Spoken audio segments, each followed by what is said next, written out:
What if I'm not qualified to talk about Alan Wake 2, though?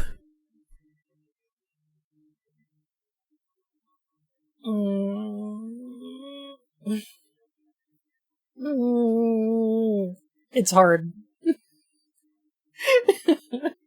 It's so hard. Alan Wake 2 seems to treat aesthetics, fiction, and reality as like it treats them the same way, almost like Kingdom Hearts does. Kingdom Hearts treats aesthetics like they're the same as lore, and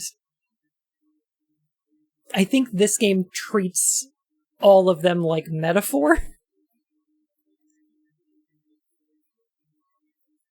that aren't necessarily pointing to a larger concept, but are just meant to be evocative. There's a lot of this game, similar to Twin Peaks, that's meant to be subconscious in the way that you kind of absorb and feel about it.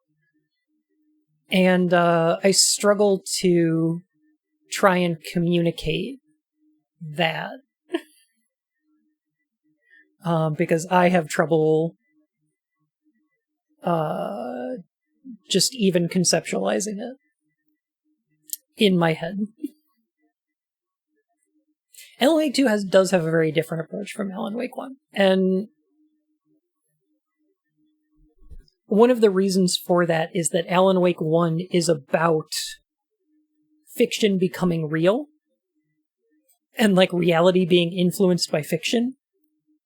And in Alan Wake 2, fiction and reality are much more indistinguishable.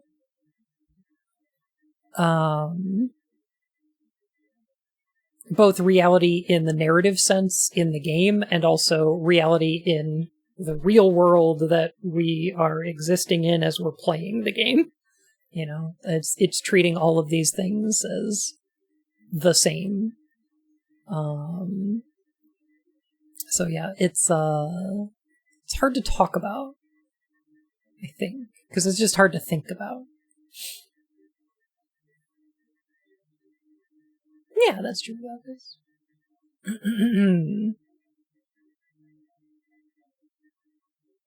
Yeah, Zligra, this is one of those phenomenology things where if we talk about something like, how do I want to put this?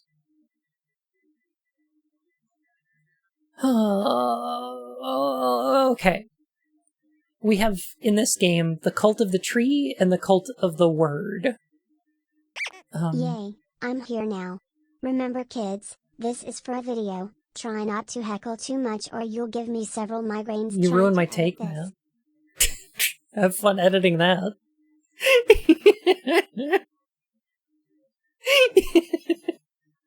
Thank you, Matt. In this game, we have the cult of the tree and the cult of the word. If we think about these two things, they are nested subjects. There are thematic links between them because trees are pulped for paper. What do we put on paper but words, right?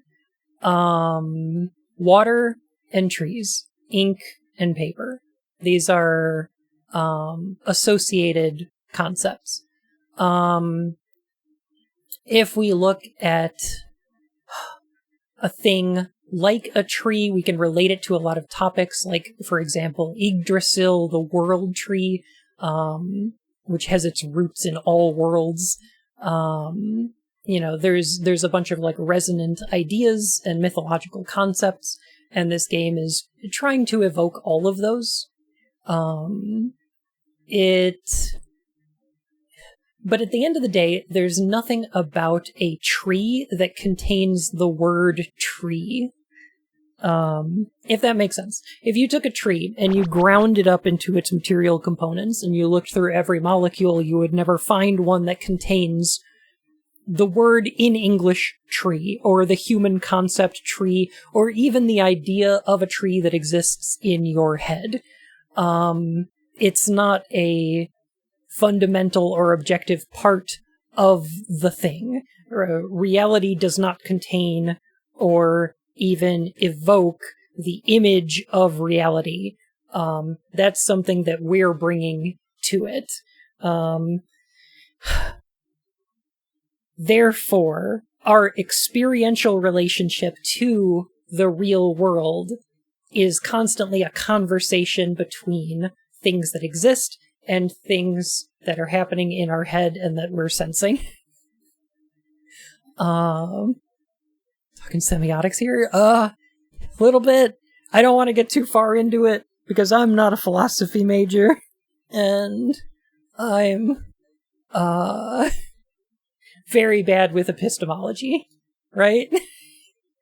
So thinking about the way that thoughts exist in our head is very complicated to me. And I have a tough time with it. Because once you start getting into the idea of, like, how do we know things? What form does knowledge take in our brain? Then you start thinking, well, we can't have a fact in our head. Because if you express something factual, what you're doing is exercising neurons that are related to your memory of a factual event, your imagination and your concept of an object or a theory, or you're using the logic of mathematics or rules, and all of those things are happening inside your head. So all of those things are cognitive the same way that fiction is. Now, you might be thinking, if you start going this postmodernist, don't you reach a point where nothing is real and everything is just a lie of the senses? And you might be surprised to hear, no. No.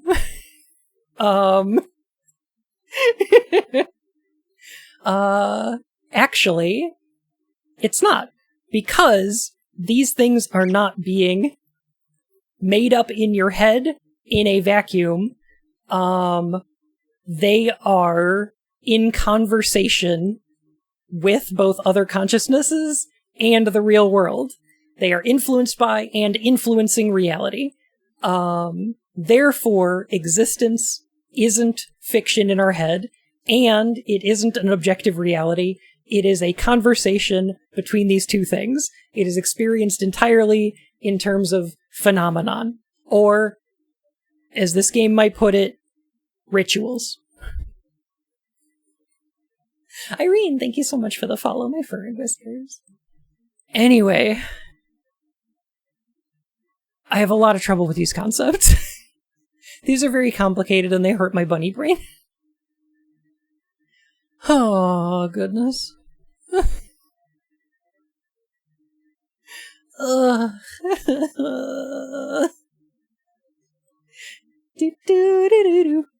Phenomenon.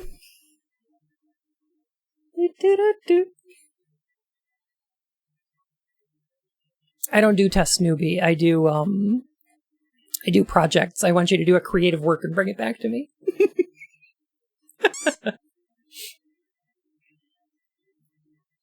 Did we really need to have that convo with that guy's peen showing on the slab? No! No! No!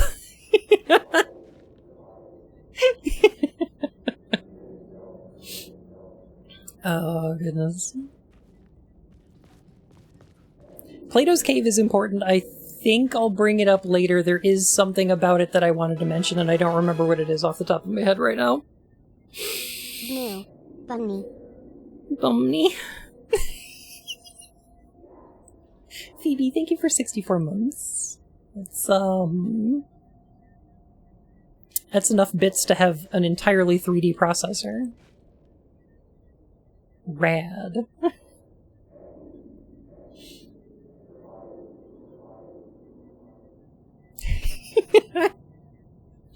The writer of the first word, not the writer of the last, with the terror of the light and the shadow cast. The third eye now open, to project the night. This is the moment to write. This is the ritual to lead you on. Your friends will meet him when you are gone.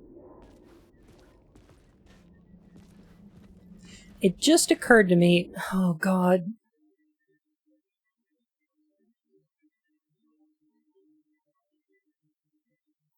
It just occurred to me, this is the moment to write. This is the ritual to lead you on. Your friends will meet him when you are gone. Alan is writing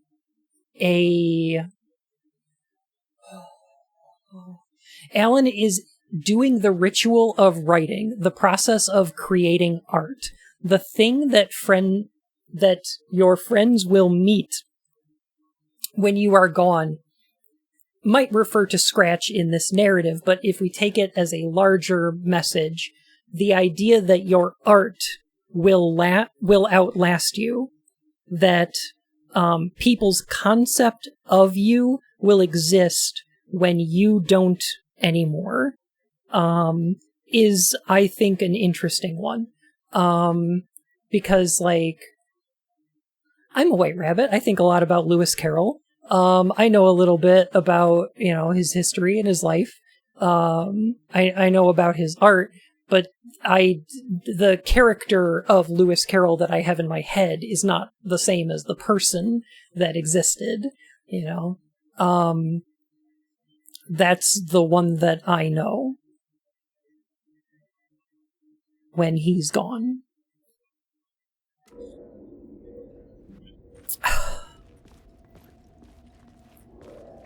Saga is pretty cool. Saga's so fucking cool.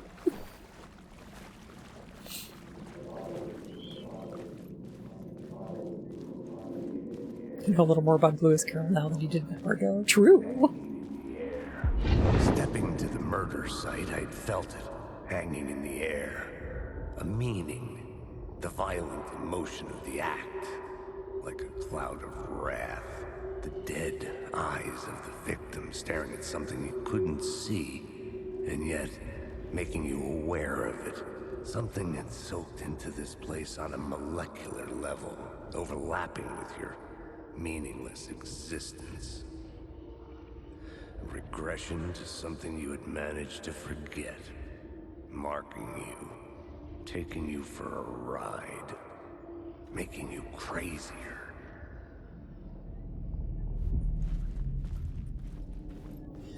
Is a video game not this game's concept of a threshold? A barrier between reality and fiction? My hands on my controller influencing what happens in the television? What happens in the television influencing what's happening in my head? Is this not a conversation that I'm having with the art I'm consuming? Is this not an overlap? Is this the ritual to lead you on? This game makes my head hurt. The station had changed. I was closer now. The Dark Place, opening soon. A photography and videography exhibition by Alice Wake.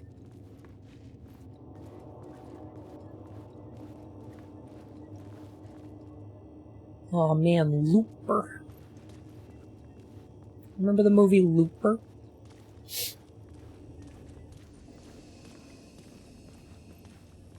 Ain't nobody remembers the movie Looper.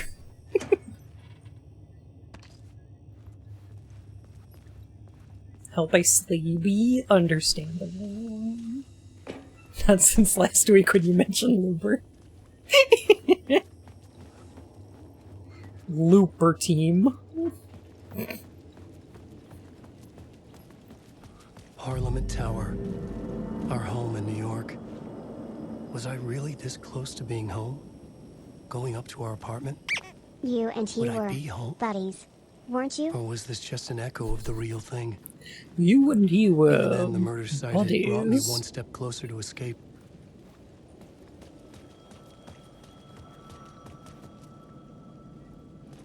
In loving memory of Alan Time Wake, loses meaning here. How long have I been trying to escape? an Long author enough for Alice to and a think I'm husband. dead. And then build a statue of you? The Shut payphone the at the edge of fuck the up. plaza was ringing again. He's so dumb.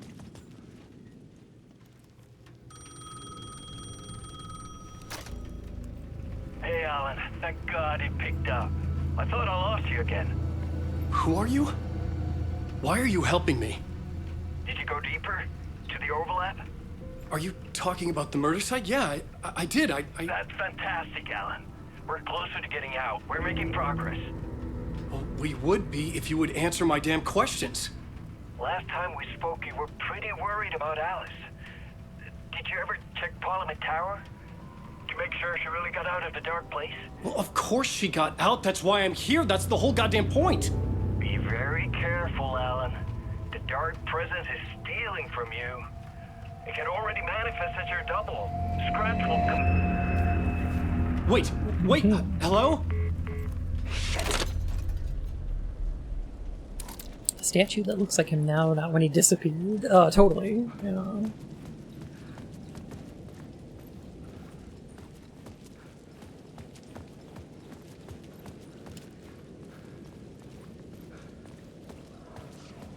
Stealing your wife. Scratch is heckin' cucking Alan. Jeez. Happy Silk Song Day? Oh, is that the Hollow Knight thing?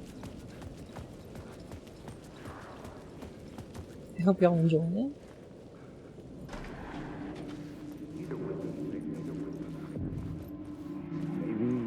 The writer. Maybe he was a victim. The cult, using his words. Or maybe he was the monster behind it all. Either way, Alice Wake, his ex, she knew things. It was there in her art for all to see. A cry for help. The darkness she'd witnessed. And that put her in danger. Was Alice here? In the story?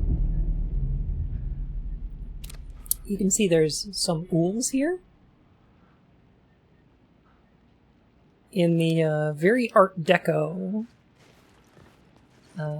designs of this place, which I really like.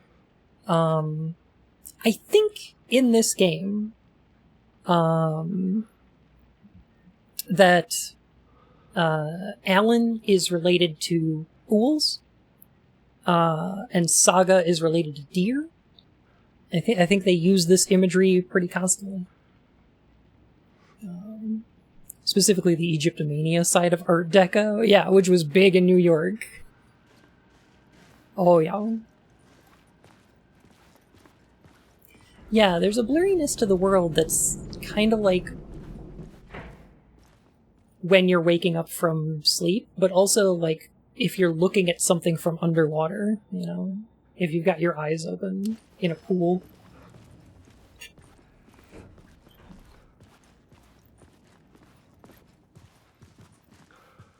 I think there's going to be a jump scare at the top of this elevator. I'm just letting you know.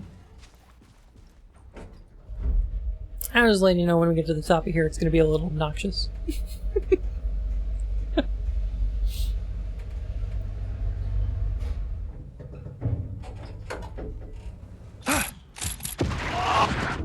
There we go. The elevator door panel. Alice's photo It's from the equipment, ashtray maze? set to go off when the door opens. That's cute. Huh. I don't know if I remember that.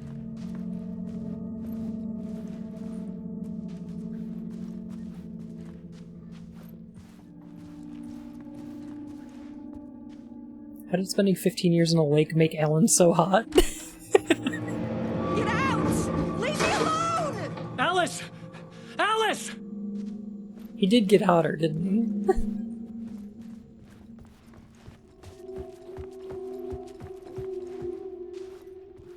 he? He is moisturized in his lane.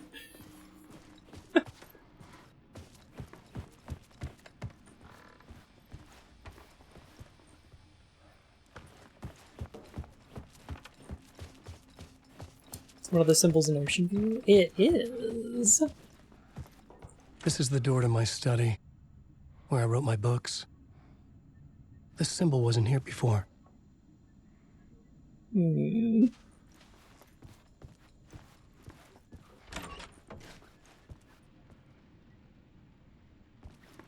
Alice. This is a photo of Scratch. How did Alice get this? Is he stalking her?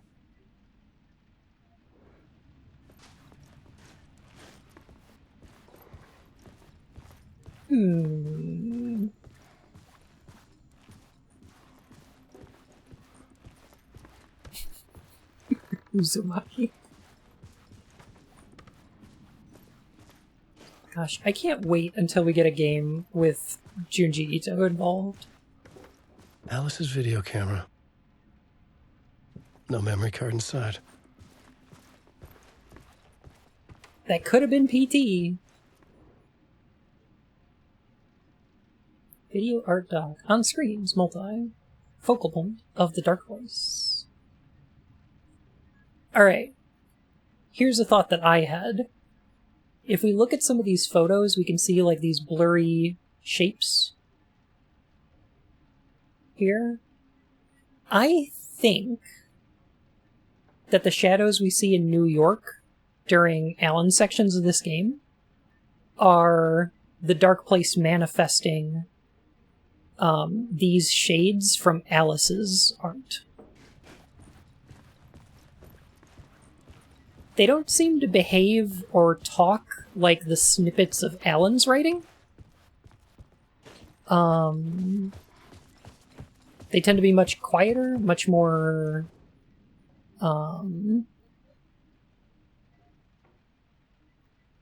Yeah, they're not all entirely aggressive. Some of them just fade away. And most of them just say a couple words like, Alan, wake! And stuff like that.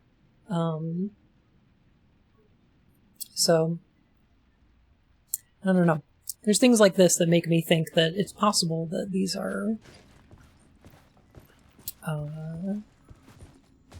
manifestations of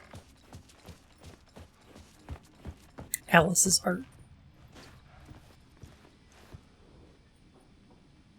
Alice's memory card.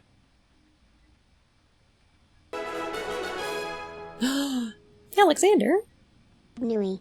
How wakes the Alan? Pretty woke. Alexander, thank you so much for 51 months. Goodness. Oh, I appreciate that. Alice's PS1 memory card. Alice's proprietary PSP memory card.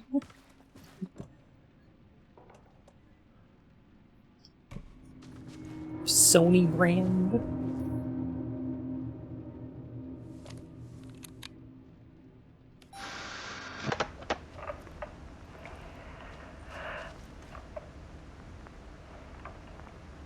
When I was younger, photography was everything to me. I moved to New York thinking I'd make it as an artist. And then I met Alan. We had a good thing. We were both dedicated by our creative ambitions. The only difference was that Alan's work made money. He brought me work when he could. I took his promo shots, created covers for his books. I'm sure he forced his publisher into it. I was taking photos, just not my photos.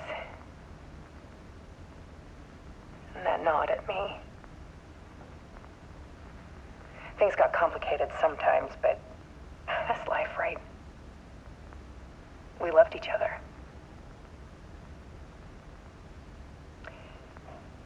Then Alan hit a block. I brought out a meaner side of him. One I didn't like. I set up a trip to see a doctor in Washington. I didn't tell him until we got there. We argued. Things went wrong. And he was just gone. Drowned, allegedly. It's easy for people to think it was my fault. Hell, I do, too, sometimes.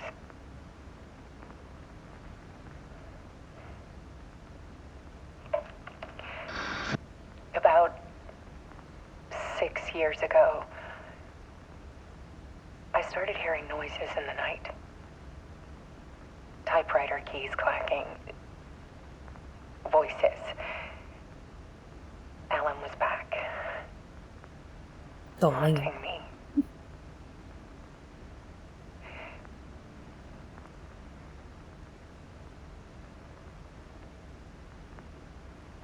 Then it got violent. It was Alan. And yet, it was a monster.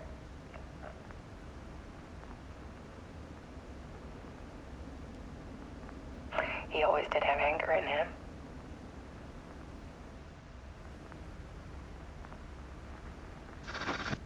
I set up cameras around the apartment with motion sensors and flashes. Now, when the monster comes, I turn it into art. My nightmares caught on film. And this is the focus of my new exhibition. That's healthy. To show people the world is so much darker than they ever knew. I'm calling this exhibit The Dark Place.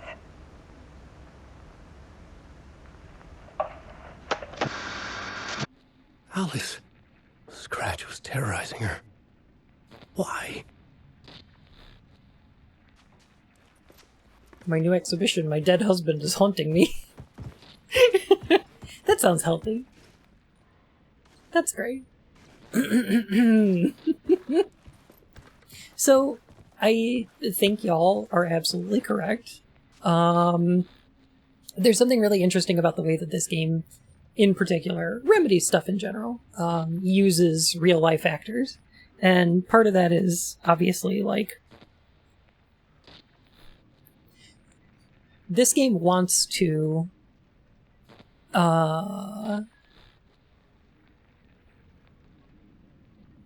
this game wants to blur the lines between fiction and reality for the characters that are in the game, because that's what the narrative is about. But also, like, blurring the distinction between aesthetics and fiction and metaphor. And breaking down the barriers between fiction and reality by portraying real-life actors as these characters is something that encourages the audience to think of themselves also and their own reality as a part of the game's narrative.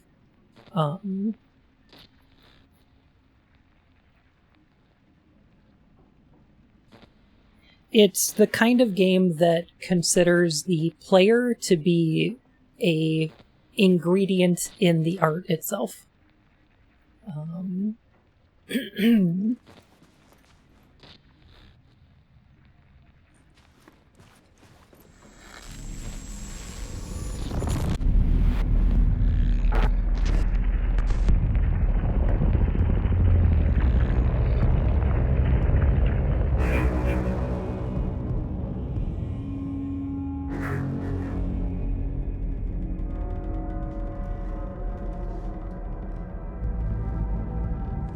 I sat in the writer's room and wrote a story.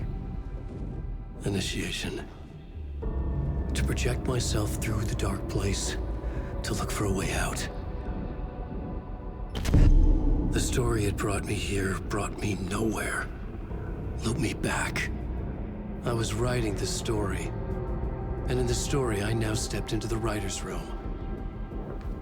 But there was no one here writing.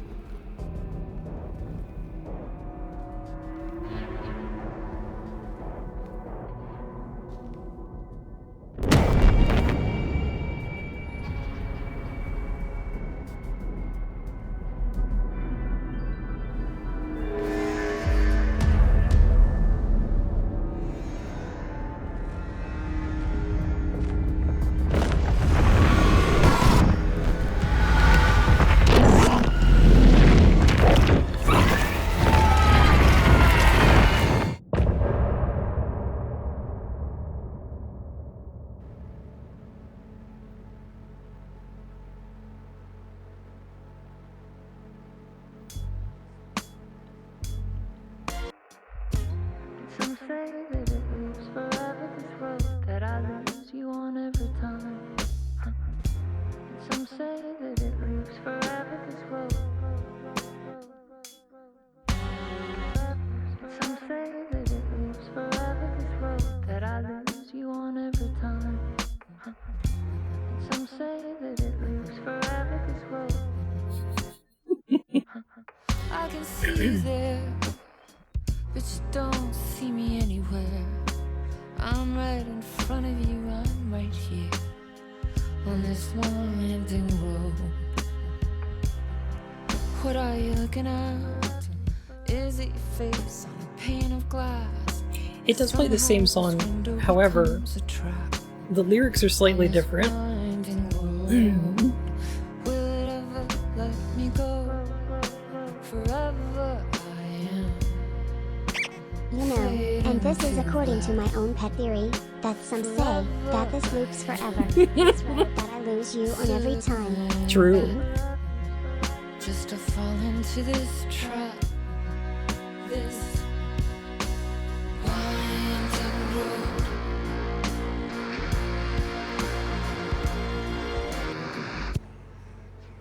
I think it's worth thinking about in addition to the idea that, like, fact and fiction are being blurred here.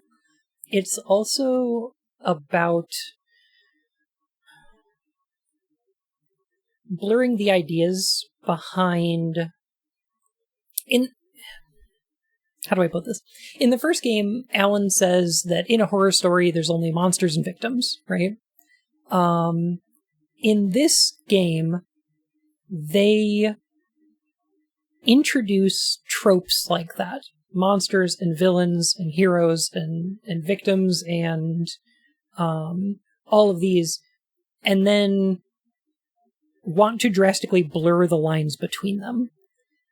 Even though Alan is the title character, even though he's arguably like the protagonist of this story, even though this is about his journey, he is being portrayed, even in his own writing and initiation, as the antagonist here. He's the one who's antagonizing Alice. He's the one who's, not him necessarily, but, you know, Scratch, his doppelganger, his double, his image. And presumably that's the one who's scratching out these edits, the one who's,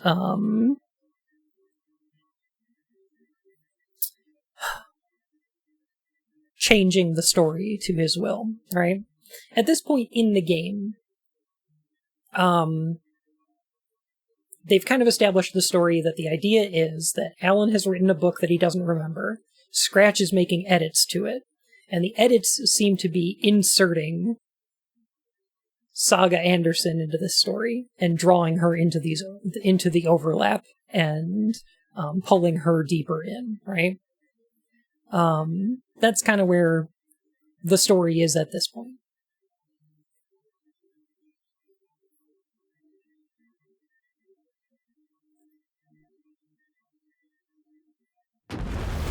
Yeah, Alan is absolutely a victim of the Dark Place.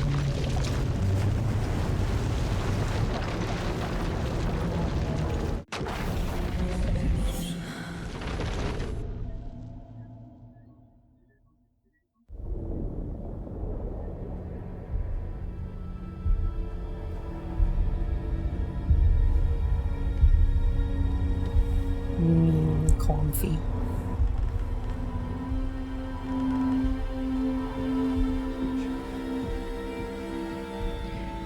Okay, let's recap what you've told us so far, Alan. For the past 13 years, you've been trapped in a nightmare dimension called the Dark Place. Oh, yeah. It's like New York, but it's not New York. And can be reached from the bottom of Cauldron Lake, but it's not really under the lake. And after all this time, you've managed to get out. Yeah. But Casey so has your believes evil it. doppelganger. Mr. Scratch? Or is it the Dark Presence? Both. It's interchangeable. He's Scratch when he looks like me, but he can change into this other form. And Scratch, the Dark Presence, wants to rewrite the world in his own image. Which would be in your image, as he looks just like you. And turn the world into a fucking nightmare. During Deerfest, which is scheduled to take place in a couple of days. No? You got out of the Dark Place by writing a novel, the pages we've been finding. But your double edited it into a horror story that's now changing reality, taking over people, Yeah. making them crazy, bringing the Dark Place to Bright Falls. Yes, fiction coming in contact with the Dark Place can change reality. The story is coming true, soaking into everything like darkness when night falls. But last time This will be back in 2010. Yes, last time it didn't happen all at once. The story came true bit by bit as it unfolded. And that dark presence was still bound to the lake. I stopped it before it got the ending it wanted. Before it broke free. Based on that, there's still time. Which brings us to your magical light switch. The clicker. Magical doesn't quite cover it. Scratch wants it to bring about his ending. That can't happen. If I can get the clicker, I can send him back to the Dark Place, make all this shit go away.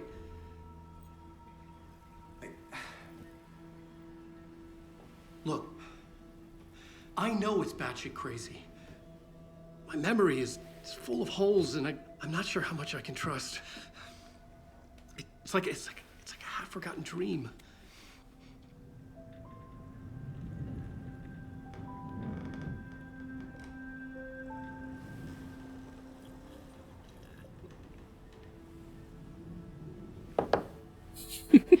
Mr. Wake. Alan. We've seen our share of batshit crazy in the past 24 hours. What I want to know is, why am I? Why are we written into the story? I think I saw you. Or a vision of you in the Dark Place. I think you helped me reach out and escape somehow. With that in the story, Scratch would have edited it to get to you. To hurt you. We are all in danger.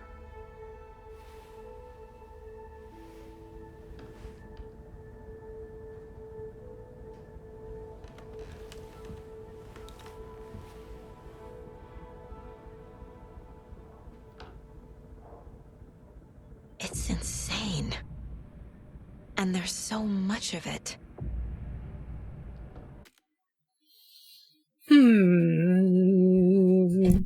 Hey!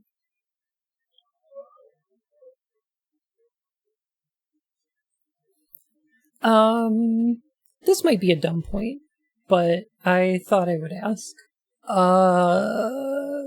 Y'all familiar with Descartes? Y'all know that Descartes?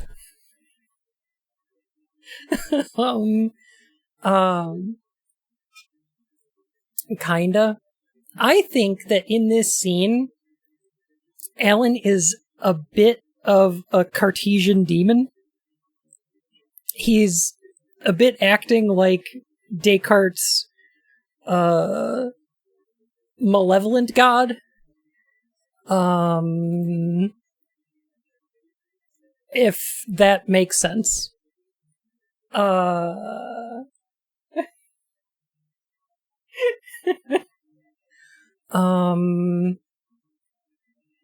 know he's bad at Uma Musume. He shouldn't put Descartes before the horse girls. True. So true. Tried defining any of what you're saying. Okay, so Descartes came up with this concept, which was a little bit of a thought experiment, kind of thing the philosophers do, where he imagines, okay, there's a malevolent god, there's a demon, right? And it wants to deceive you. And it can affect reality in any way it wants. And what it wants, most of all, is to convince you, or to convince Descartes, that his senses are all false. That everything he sees and touches and tastes, all color and thought, like all of these things are just a dream. They're his senses lying to him. That this demon has fooled all of his senses and created all of the things that he's experiencing. I thought that was Pascal's wager. No, Pascal's wager is the assumption that God is real because the consequences for not doing so are greater than the consequences for doing so. Yeah, kind of matrixed. Yeah, sure. We can say that like the machines in the Matrix are a Cartesian demon. They're creating a false reality. Well, the idea is that the demon's not actually creating a false reality. It's trying to convince you that it has fooled all your senses. And then how would you know? Like, how would you be able to disprove that all of your senses are lying, right? This is what leads to sort of this idea of, like, I can prove that I am and I'm cognitive because I think, therefore I am. Like, if I'm having thoughts, that means that I'm a cognitive being and that I exist, right? Cogito ergo sum. But like, in this scene, in this game, I think that Alan is kind of inhabiting this role because he's telling us that if something has the capacity to fool all your senses, then how do you know what is real? Yes. And it's a malevolent entity that wants to fool you, right? So here's the idea. Mr. Scratch can write something into a book that changes reality. How then do you know what is real and what is part of the story? What is fictional and what is actually happening, right? The demiurge is real. See, that's interesting that you bring that up. In Gnostic theology, the demiurge is the concept of like a malevolent deity that created the physical, right? And I think that exists in this game as well, but I think it's the Dark Presence. I think the Dark Presence is a demiurge. Does that make sense? It has the ability to manifest the cognitive into the physical. What you were saying is that you, Bun, are a demon's manifestation. I'm saying that if you're experiencing me through your senses, then I could be a lie. Right? How do you know that on the other side of the computer, I'm actually a cartoon rabbit? You know, you don't know that for sure. I could be anything. Ow.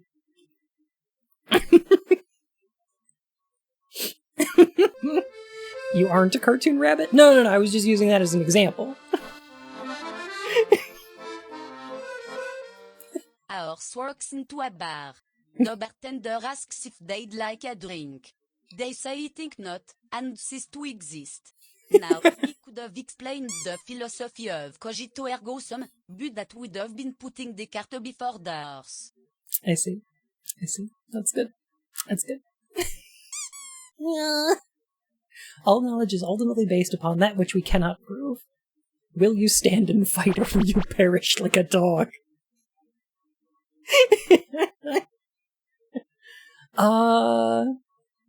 Yeah. But I do think that's... Anyway. I think that the role that Alan is taking here, or Scratch at least, is that of the Cartesian demon. He is introducing a philosophical unknown into the story. This narrative is a thought experiment in philosophy, and it's asking the player, if you can't be sure what is true and what is false, what is fiction and what is reality, then how do you operate in this story? Without mentioning the other complicating factor here, which is that none of this is real. It's a video game. All of it's fiction. So, yeah.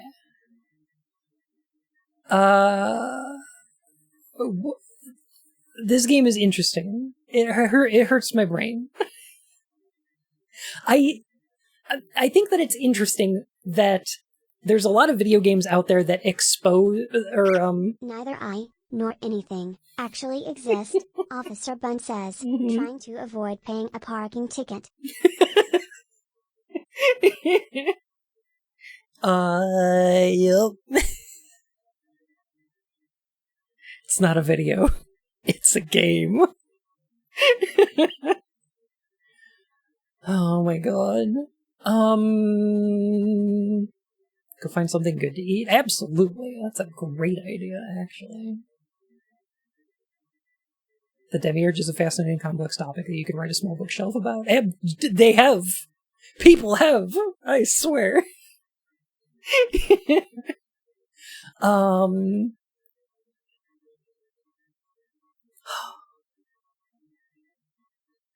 You know what the interesting thing about this is that even if none of this is real because it's all fiction, because it's a video game and everything that's happening in it is fiction, it's still affecting me right now. It's affecting my material existence in this moment by playing it and then thinking about it. Right now, it's changing my brain by making it hurt. You know? There's a lot of games that espouse philosophical beliefs.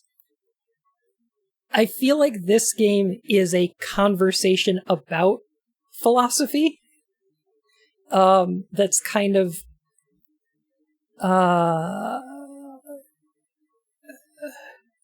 it's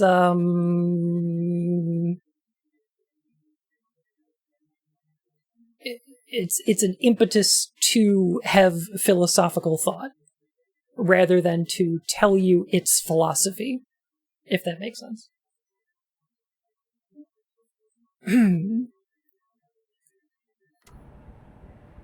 Have you ever heard of the Cult of the Tree? Creepy bunch. In the habit of wearing deer masks, performing murder rituals, victims turning into monsters possessed by darkness, possibly inspired by a horror story written by a certain author. Ring any bells? Never heard. Yes. Yes. They have the clicker. If the cult has the clicker, does that make them Scratch's followers? How are you so certain they even have the clicker? They could be working for Scratch. I don't remember. It's all confused. Alan, if I'm gonna act on this information, you need to be honest with me. Yeah, of course. Is he confused? Or is he hiding something? Maybe both. I think, therefore I am begs the question. I think the premise presuppose an I that is thinking. More properly, perhaps we could say thinking occurs because there is a thinker, and we define the thinker as I. Yes.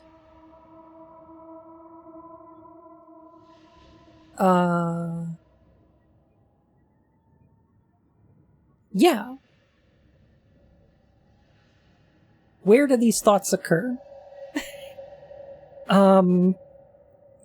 In our head brain.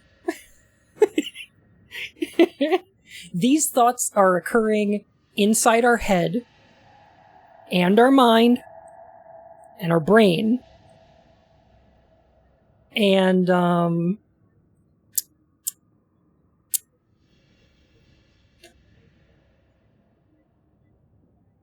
question about that. The thoughts that we have, are they material? Because they require neurons, right? But neurons alone don't have thoughts in them. Right? If you took a neuron and you deconstructed it, you wouldn't find a memory inside it, right? How material are the thoughts that we have in our heads? And if they're not material, then what the fuck are they?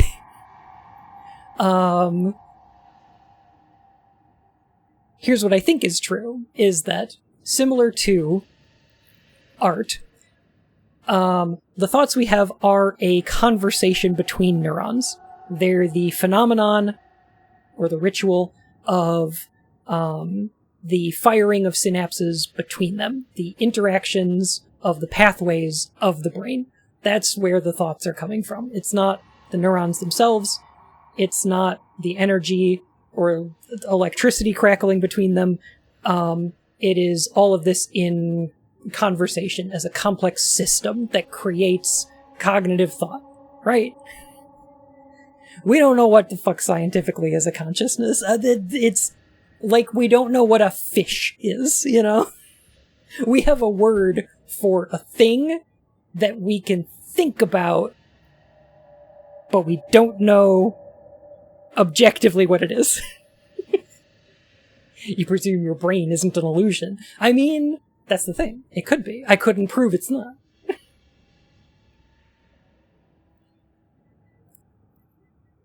Okay, here's another idea, though. Some would say... What is mind? No matter. What is matter? Never mind. Lucky bun pun, lucky bun pun, lucky bun pun. When you think about brain chemistry between people, feeling of happy, it could be yours of anxiety. Yeah. As complex chemical and physiological reactions. Sure. Here's a simpler explanation. All of your memories and thoughts are actually contained within your morphogenetic field, which is shaped by the thoughts you have into a permanent structure that your brain then picks up on as... No, okay. No. They're all contained within the field of morphogen. the morphic field. Anyway, I'm playing 999 for the first time.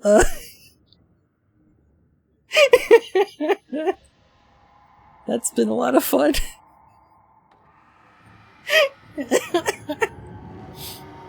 Wake said the cult has the clicker. How does he know? The thing about Descartes is that he believed in a thing called radical doubt, where he decided to throw out everything he doubted until only the undoubtable remained, and he realized the only thing he couldn't doubt was his ability to doubt. Therefore, he is bare minimum a brain having thoughts. I think therefore I am. Yeah.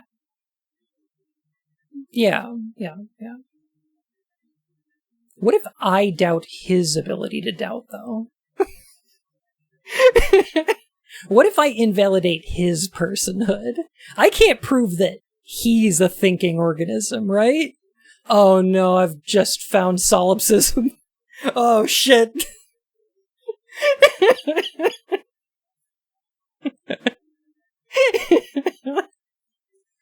The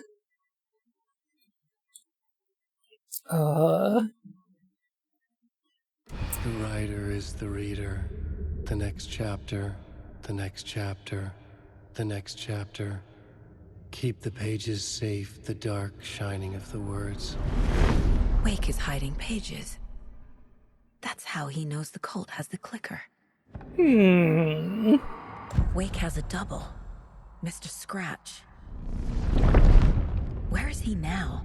A cloud of wrath wears my face. The dark place in your place. Scratching out my body of work. Scratch is here. In Washington. He's hunting Wake. Scratching out my body of work. You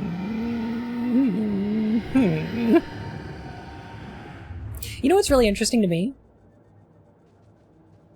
Is that, okay, when we're here, we're playing a video game, right?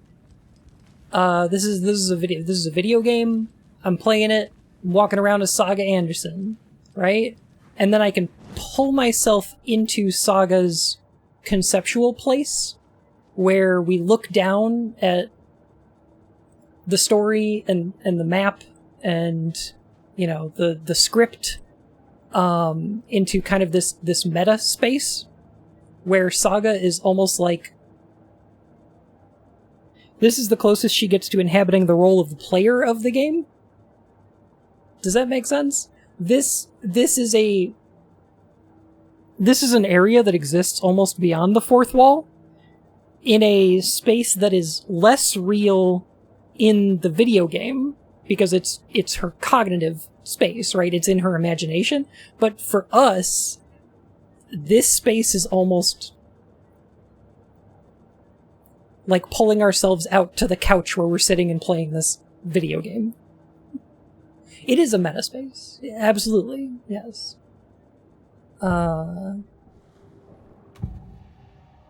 It's interesting. Scratch looks just like Wake. Why?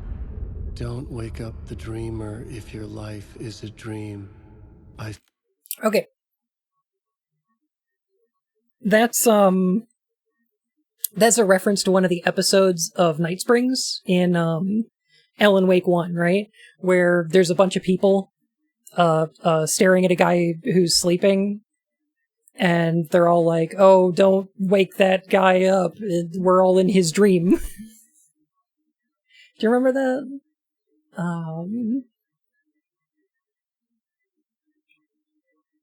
It's also just poignant in the story. Swam to the shore, but the water is rising. Wake and Scratch are clearly connected. Maybe Scratch got out because Wake did. Or vice versa.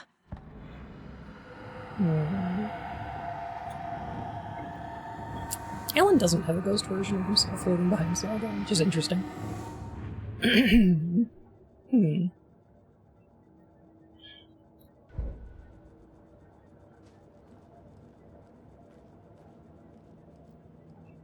It's less real in the video game, but it's also more real in the video game, as the information she gets here is more trusted than what she experiences in the flesh. Yeah. Yeah. Totally. The Red King and Through the Looking Glass? Yeah, exactly that. Okay, Mr. Wake. I know you have more pages of the manuscript on you. You don't understand how vital these pages are. They're the only way I can know what's coming. You're not the only one trying to solve this. This is our job. Okay. Here. Now, this is all I have. Be careful with them. I think one of Alan's biggest problems is that I'm worried he believes in auteur theory. Inside the trailer, at the outskirts of Watery, Saga had seen Wake's fabled clicker for the first time. in the hands of the cult of the tree. A cultist stared at her. She drew her weapon. Alan's sitting here going, I'm the writer, this is my story, I'm the only one that can fix it. I have to do it. In terms of Lost, he's such a jack. Wake has more information. I need to keep questioning him.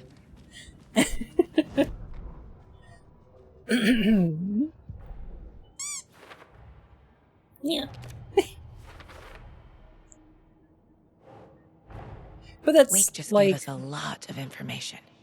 But this clicker seems like a good place to start. If we find that, then we find the cult. I think that's part of what this game is trying to say about Wake, is that he needs help.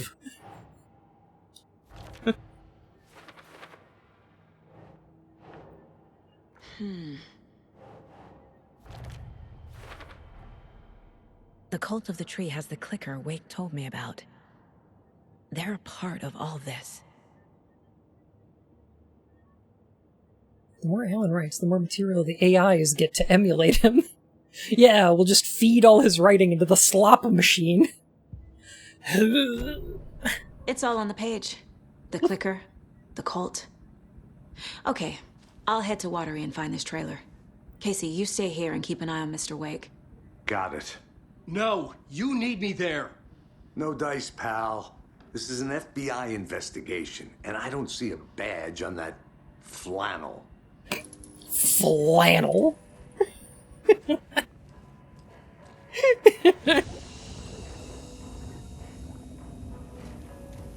Alright, so now we can play as Saga or Alan. You wrote these pages in the dark place. So why are we finding them here?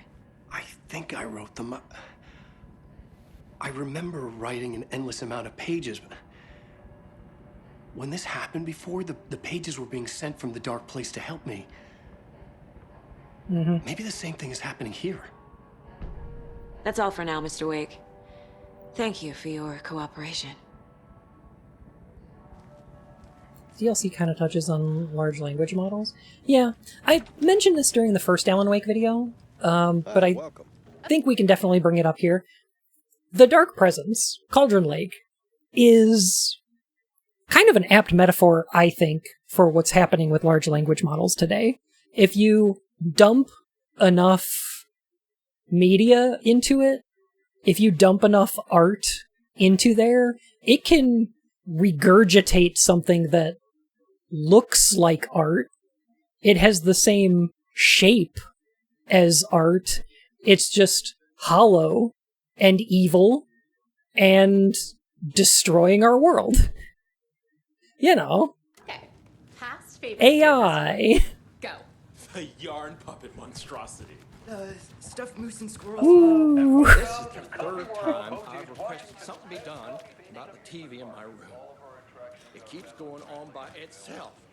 It's keeping me awake all night. Yes, sir, I'm terribly tired. Ooh. Did I miss the Coffee World? Hello, I and did. welcome to Coffee World, voted Washington's best coffee-themed amusement park. All of Percolate. our attractions are family-friendly and available to children of all ages, just like our coffee. So, take a sip of our Oh Dear Diner organic coffee and let the adventure begin. That's what coffee does to me, too. Hold on for dear life on the Espresso Express. Oh! Soak in some local history at the Huotari Well, where two serial killers once hid the disemboweled bodies of their murder victims. It's not haunted. No. Come join Mocha Moose and the goats at our amusement park petting zoo. Just don't share your coffee with the goats. Seriously. Stop feeding our goats coffee. Seriously. It's not amusing. Take in amazing views Not from amusing. the slow roaster Ferris wheel. I can almost see the Watery Lighthouse trailer park. This is so much fun! And finish off at our beautiful gift shop where seniors and children under 10 receive a 9% discount on keychains and propane tanks. Welcome to Coffee World. Under 9? We guarantee you'll have a great time.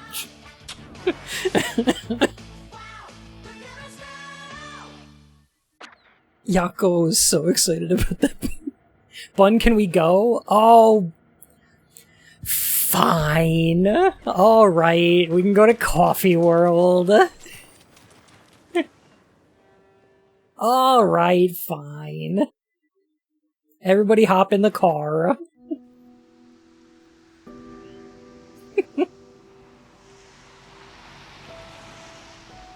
Is there coffee for adults? Yeah.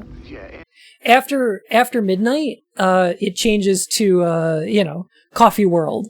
After dark roast. Adults only. Anderson, I didn't want to say this in front of Wake, but are you sure this is a good idea? Going on your own? Assuming we believe the page, I need to check this out. We need to find the cult. Anyone we meet here could be a member. And this Scratch guy. The evil doppelganger? Must be true, or else this guy can't write for shit. The quality of his writing aside, if this page turns out to be true like the rest have, this could be a breakthrough. We might solve this thing before backup even arrives. America's Little Finland. Taking their time, so just be careful out there.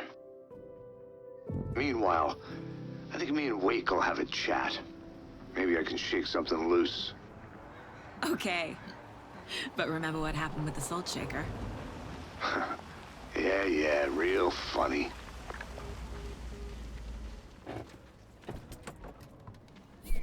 Yeah, Casey, do you have opinions on the writing of Alan Wake?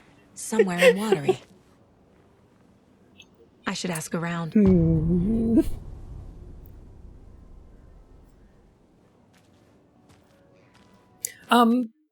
Another blurring of those lines, like with Alex Casey criticizing the writing of Alan Wake, is subject, author, and reader.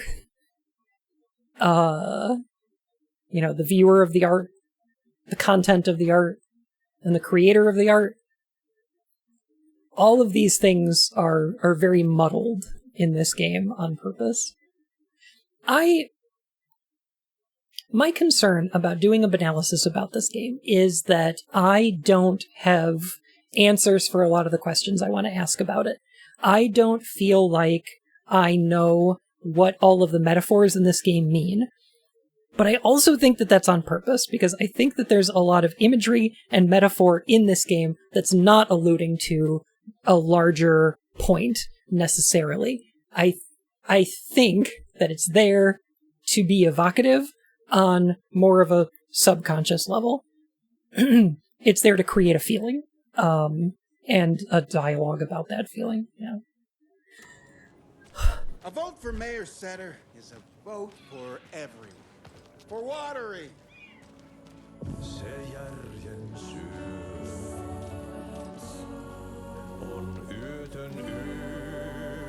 Hi, Ati. Nice song. Okay then.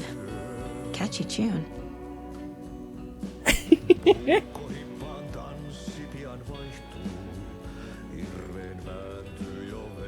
Hi, Rose. How are you? Excuse me. Do you know where... Hush! Artie's in the middle of a show. I wonder if I'm the first FBI agent to ever get shushed.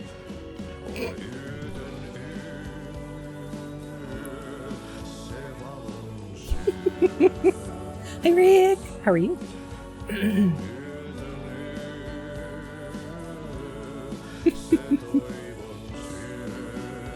It's pretty good at it, actually.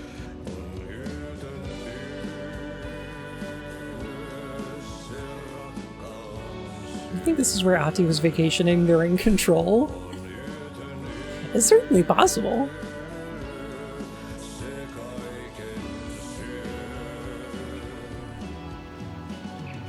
There's a close look at that knitting.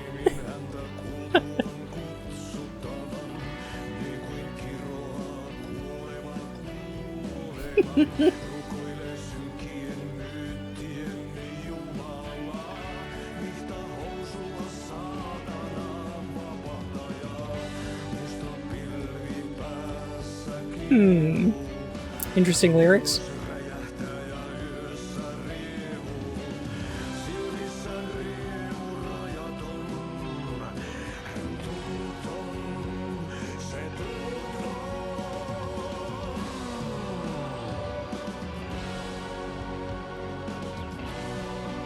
It's the happiest finish song. Kaivon pohjalle ruumiskasan. Tästä yöstä ei selviä kukaan. Synkäs huoneessaan kirjoittaen. Onki houreistaan sinut säkeeseen. Hän peilistä sua tuijottaa. Murhan polte se kruunoaa. Tuon katseen tunnet, et voi unohtaa. Vaik kasvot piiloutuu veriverhon taak. On yötön yö. I desperately hope they never explain Ahti. I can't imagine they would. This game is so good at leaving things unexplained. Hello. Do you have a second?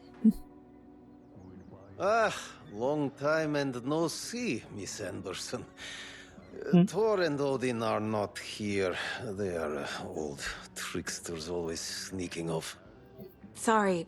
No, I wanted to ask you about something else. The tree, by the way. Can you point me to any trailers around here? Sure. Watery Lighthouse Trailer Park. Ilmo Koskela owns it. Owns many things in town. And where is Ilmo? I saw Ilmo and his brother at the bridge. Well, what used to be the bridge. Do you live around here? I live in Bright Falls. You've seen me around. I am Mr. Blum. You call me Vladimir. I work at a nursing home. I take care of your old people. We are on day trip, music, sauna, the good times. I bring them here in the bus. The elderly are very important. And it's a very nice bus. Mr. Blum. Thanks. Hey, how's it going? Mr. Blum needs his own game. We'll hear more about Mr. Blum later.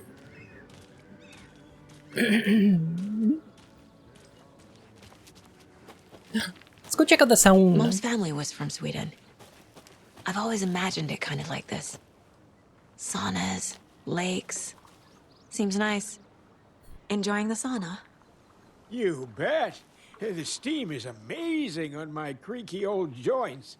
Yeah, I'm just waiting for Ahti to wrap up his show so we can crack open some beers. I've read that taking a sauna is good for preventing dementia. Yeah, and so is beer. Is it? Ever heard of the cult of the tree? The half-deer, half-man monsters? Oh, sure I've heard of them. They're the reason I can't risk taking walks in the forest anymore. If one of them shows up, how am I supposed to get away? I can't run with a bad Soul hip. Sleepy Joe. I'd be killed for sure. I could maybe use my crutches to defend myself. Do you think that'd work? You're the professional. Probably smart just to stay in the sauna for now. Can't forget if you can't remember. Say if a sauna doesn't fix what ails ya, you're a goner. They also say silence is golden. They get it. Shut the fuck up.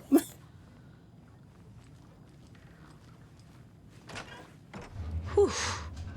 Hot. Seems nice though. Duck. I'd enjoy this sauna. What?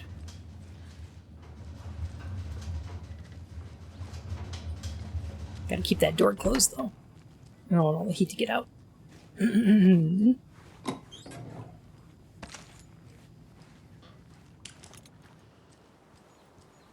Quack. Have you heard old Pat's radio show lately?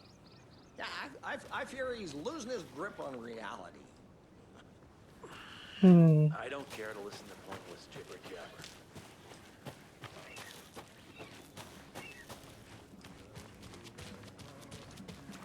But some of these guys are schlubby. Yeah, for sure.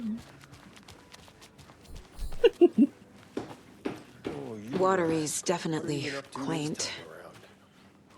You know a good sauna you can enjoy?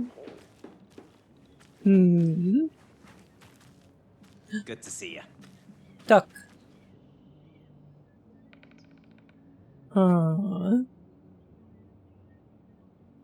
Now, I can understand why people are asking, is Ahti the same Ahti from Control? But what I want to know is the duck the same duck as Control?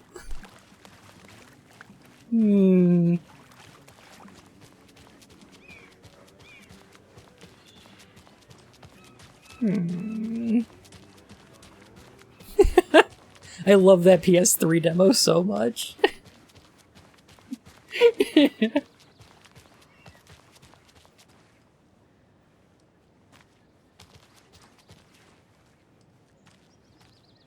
Oh man. Hey, Saga!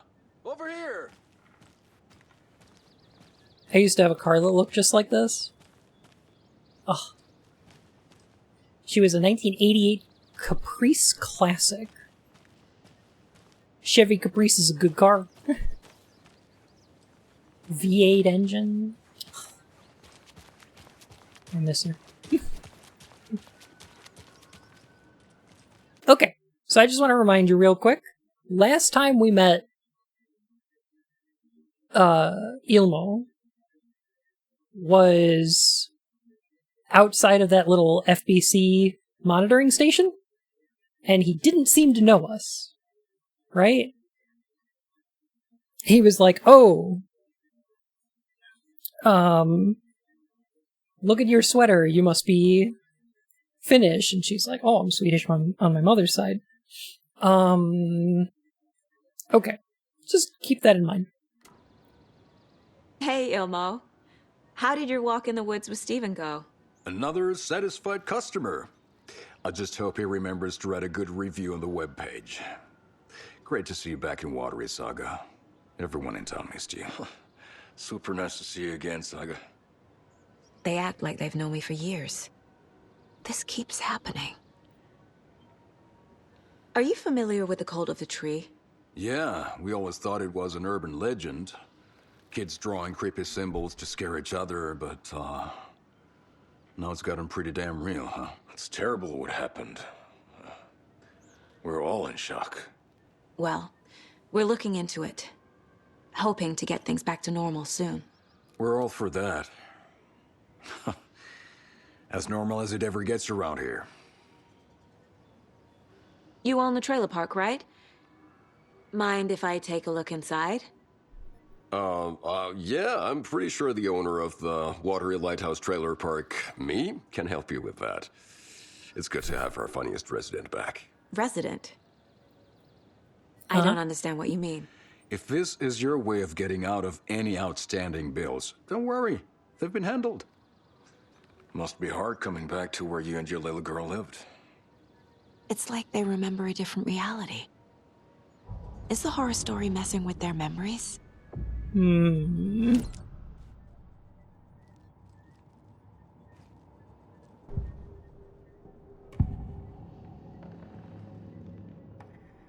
Or gaming? Nice. Elmo thinks the cult is just an urban legend. Or does he? There are things that go bump in the night. It's all true. It's all true. Sound the alarm, brother. Gather the troops, brother. Yako, the shadow of the forest is creeping closer. They don't think it's an urban legend at all. They understand it's dangerous.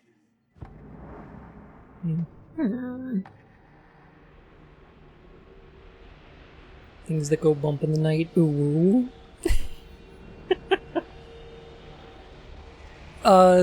Actually, this is a reference to a show on ABC called Bump in the Night. A claymation Saturday morning cartoon show.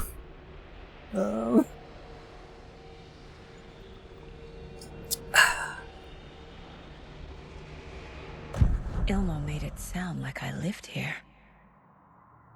Does he really believe that? Light, laughter, and love will guide you home. Saga and her daughter. Oh boy. Happy faces raise property value. Family comes first, Ilma. We take care of her trailer while she's gone. She's one of us, Jaakko. Her spare key is safe and sound. The Koskela brothers have happy memories of me living here. This must be the story affecting them. I'll play along for now. I need the key to that trailer.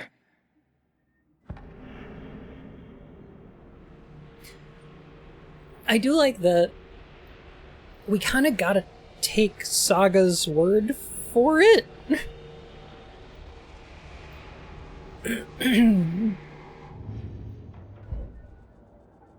unearthed that from the deepest recesses of my memories. Yeah.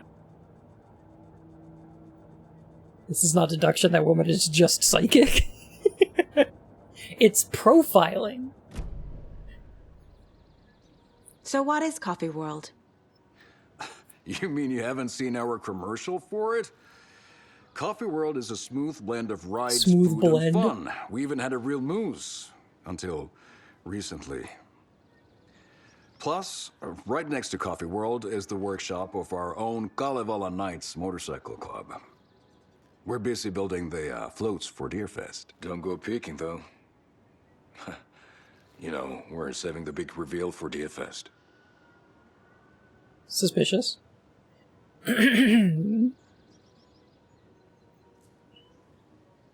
Or is she really from here and she's being changed by the story? Yeah. Unclear.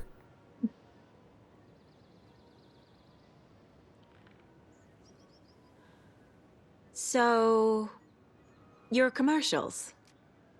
They're more than commercials, Saga. Our goal is to both entertain and educate local viewers about the fine products and services we provide. And, Jaakko here really comes alive in front of the camera. Really. Fuck off. I'm just there for the free beer. Not sure what Ilmo's excuse is. Hey, I'm writer, producer, co-lead, director. Do yourself a favor and, check them all out. For those who might not know, the Kalevala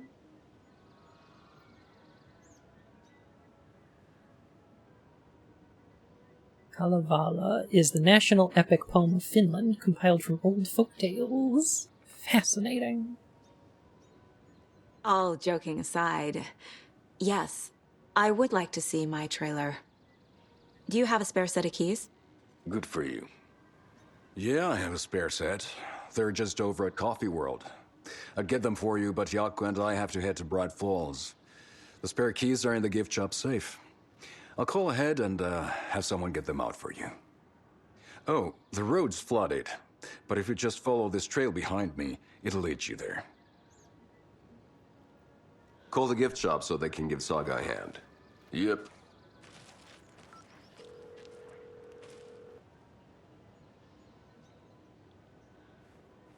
Hello? Nothing? What am I paying them for? Guess they're busy. Ay, vittu. Well, after they finally pick up, we really need to get over to Bright Falls for that, thing. Yep. Must be busy at the park. These are off-peak hours, Jaakko. They're just slacking. I think it's probably not the best for the economy of a small town like this. I need to get across the river. To have Jaakko and Ilmo Koskela own the trailer park, a motorcycle club, an amusement park, a tours service,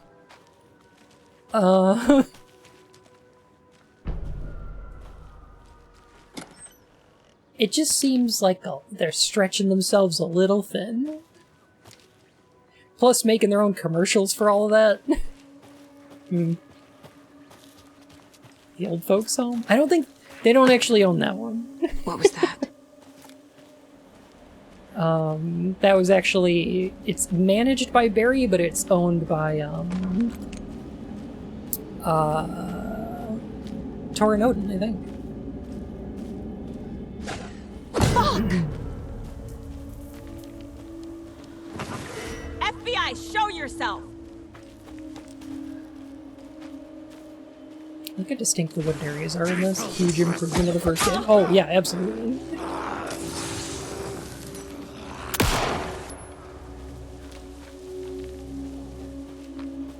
Absolutely.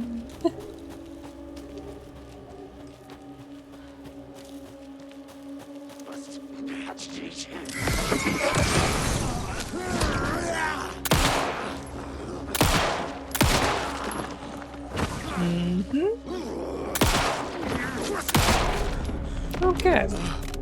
More people turning into Taken. Is this the cult? Or the story? Or both?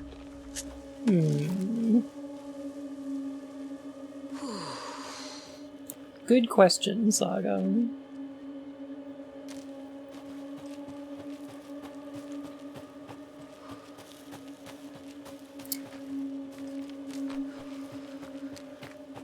It's almost like they were assigned the role of dedicated entrepreneur. It's almost like that, yeah. Huh. It's more like, why isn't anyone else trying to do something with the local economy? Like they are, so it's not these two brothers doing basically everything. It's not municipal government. Yeah, yeah. Okay, so there's a little side quest in this game that I'm not actually going to wind up doing. A poem? I'm gonna talk about it here real quick. But I'm kind of gonna leave it to y'all to do it when you play this game for yourself. You should go and play this game for yourself. It's really good. However, the Federal Bureau of Control is out here doing a series of experiments that involve telling Reminds stories. me of the nursery rhymes I read to Logan when she was little. And then having these stories changing reality.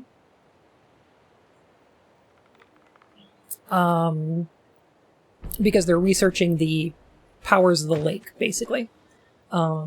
So you grab these little totems. A little clothespin doll. Like the deer. Perfect weird souvenir the for moose. Logan. And then you try to replicate the story. The gentle beast with a beautiful crown runs through the woods with a worried frown. From the hunter he flees between mighty trees to make it out alive. So, probably the deer. Nope. The moose? In the woods. Yes. Something feels different. I should look around.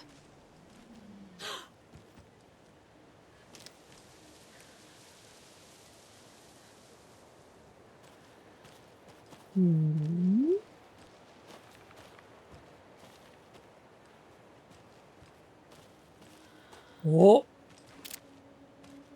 Well, that's amusing. This is ridiculous. A charm.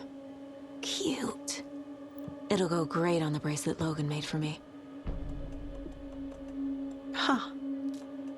That was strange. Gotta keep an eye out for more of these rhymes. So, I do recommend doing all of those. But yeah, they're built on top of archetypes, tropes, Jungian archetypes specifically, and the idea of like the, they're experimenting with the idea that the collective unconscious is a way to tap into the dark presence. That by using archetypical concepts, they're able to use the dark presence to shape reality. This winds up not necessarily being the case, because they reveal that the Jungian archetypes are actually just used for their own convenience, not because it makes the story any better.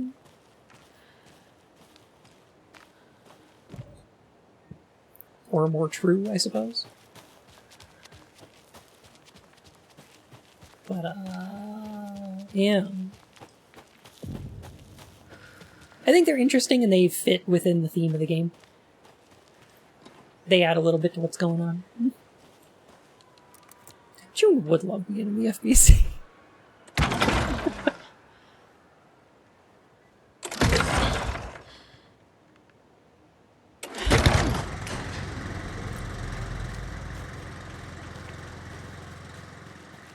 A locked box.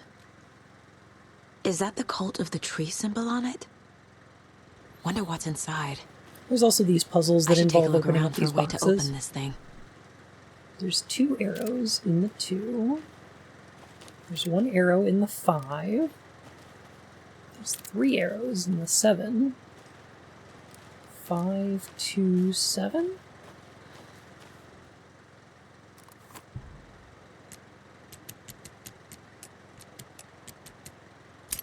There we go. If you aren't wearing the mask, this does not belong to you.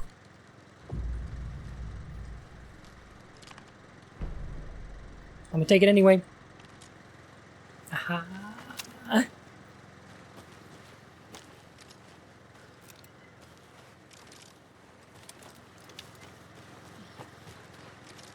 Take that, cult. Stealing your shit.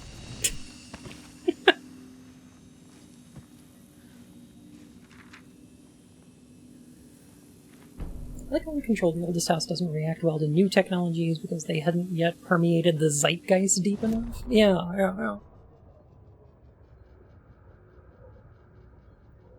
Saga was beginning to see why Casey disliked the woods so much. They felt oppressive here. Too many places to hide.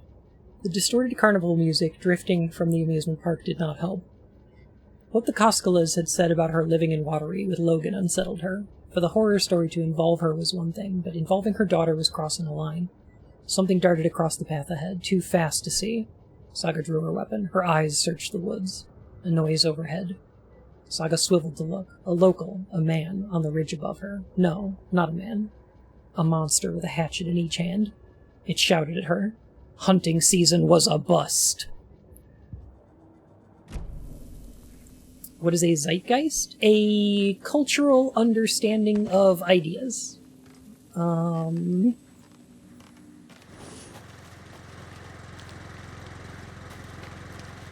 guess if I were to put it a certain way.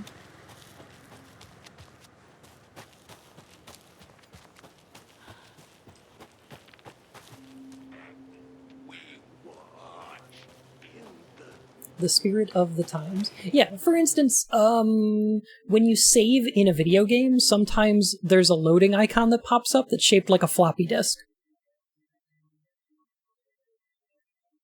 We have not used floppy disks in, like, 20 years, right? There are people who are playing video games today who doesn't know what the fuck that is. However... it is a concept that exists in the cultural zeitgeist, because that's the idea of saving digital information. That's what it looks like to us, right? Yeah. Memetics.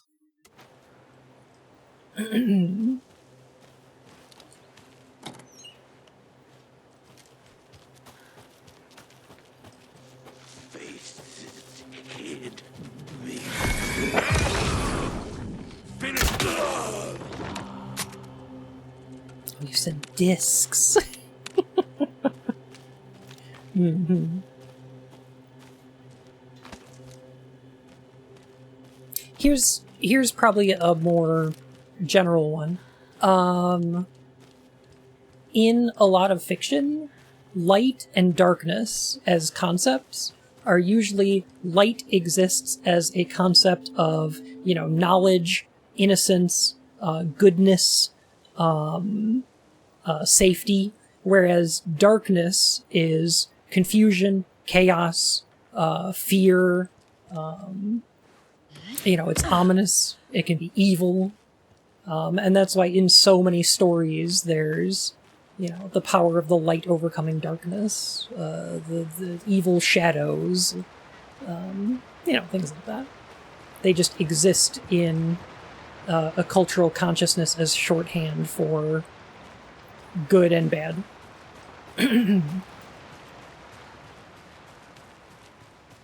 And then there's Final Fantasy XIV Shadowbringers, which I fucking love so much. It's so good.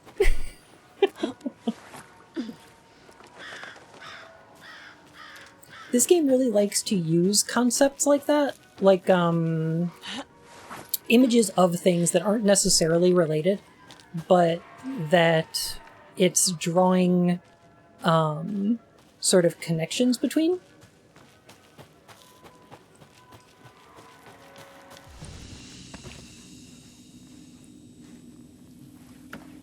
If that makes sense. Things like the tree and the word that I talked about earlier are, you know, Hello? connected concepts if we put them together in our brain in a certain way. Nope. Did they get out? Did the Taken get them? Or were they turned into Taken? I'll need to get the key to the trailer park myself. As an example of something like that, that this game is doing,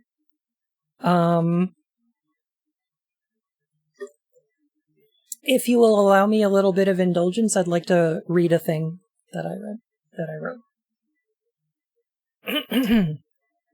for this part of the game.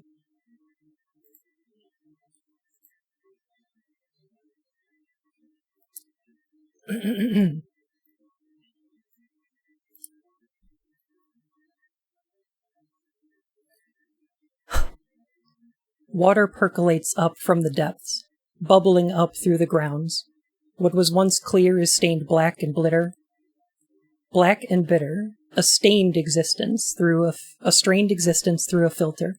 The writer's black liquid, the morning ritual, forbidden knowledge, drowned in the history of the lake. FK in the coffee. Thank you.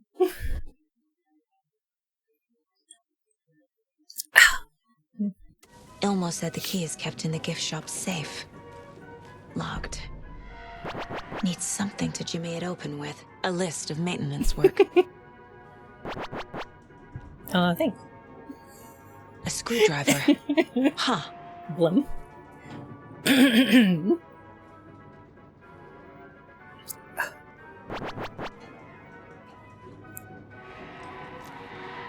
I haven't been subbed to Final Fantasy XIV for like a year, but sometimes I go back and rewatch the Shadowbringers trailer just to feel something. God, it's good. Coffee World tried to fire me once, but they didn't have the grounds for dismissal. Oh.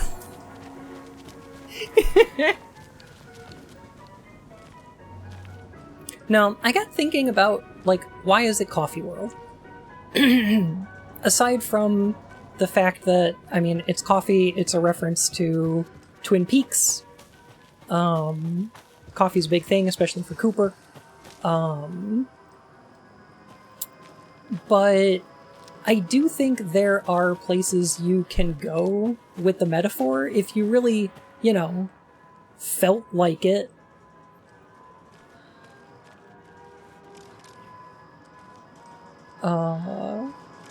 And I was like, okay, well, water is a big part of this game. And so is the ground. The earth itself, right?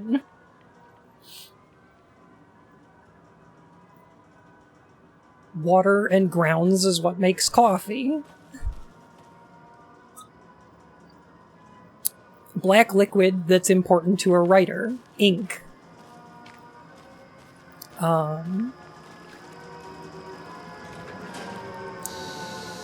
Okay, then. Cool.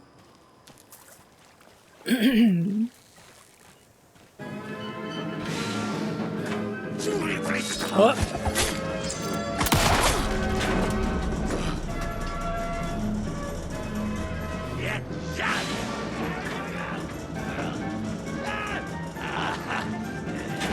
You are not coffee.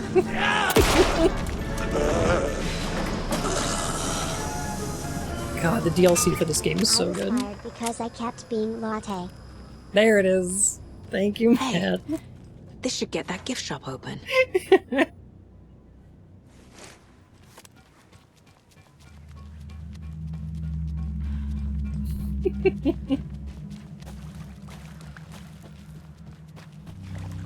Hey, I'm waking here.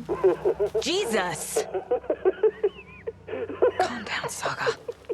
It's just a pot of coffee. Have a beautiful day. Why do you sound so sinister?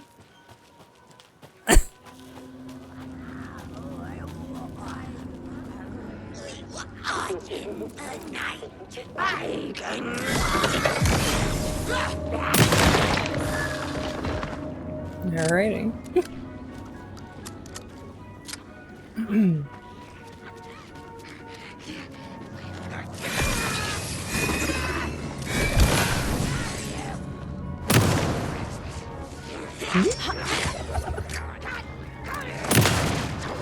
Okay.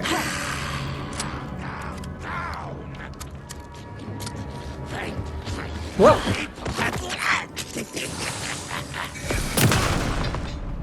Okay. I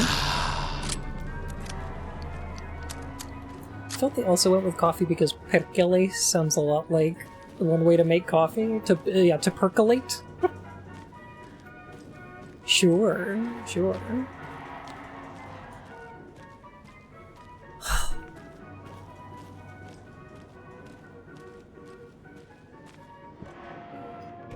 I believe the root of the word perkele also comes from a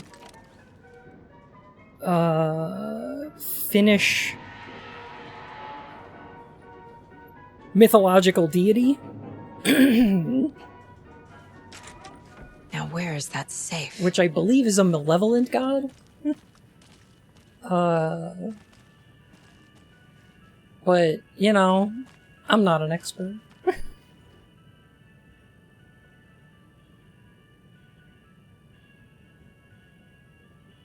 Jeff, I need another moose favor. Mocha was doing just fine. He even got a glowing vet report, and then bam, they say it was a heart attack. I'm not blaming you, maybe he just had a bad ticker. No tolerance for stimulants either. We're telling kids that Mocha's taking a little vacation, but I could really use your help ASAP to maintain continuity. Do you have any more in stock? And you got any more moose?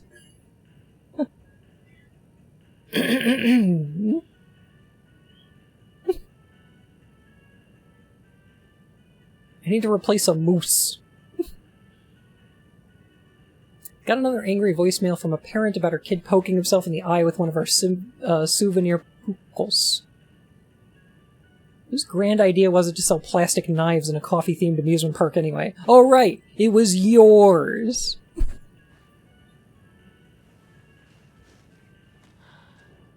Locked. Okay. What would Ilmo use for a code? Why did you change the damn password of the safe again? I thought it was Lookout Fixer Supplier. Who hurt you? Why are you so paranoid? Yako. Calm down, this one's easy. Tracker, Lookout, Cleaner. See? Not rocket science. Ilmo.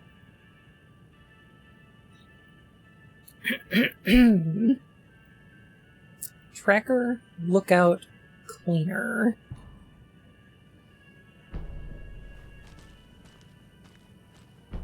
Coffee World staff.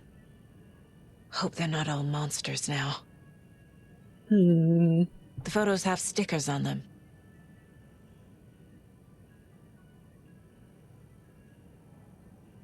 Okay. Casey! Hello! Hey Raiders, how's it going tonight? It's good to see ya. Casey, what were you up to tonight? Were you silk songing? I've heard people have been playing that one. Alan, wake me up inside. Can't wake up!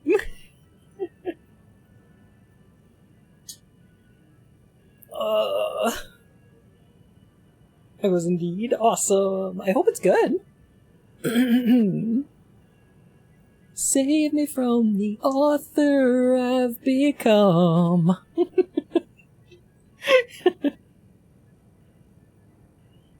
Oh no.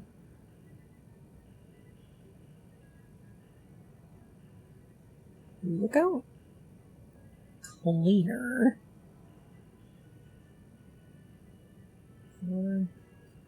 6. Oh, I forgot what the clue was again. Back is hurting? No problem, Casey. Have a good night. Thank you. Tracker. Look out clear. Okay. Tracker. Lost and found? 146.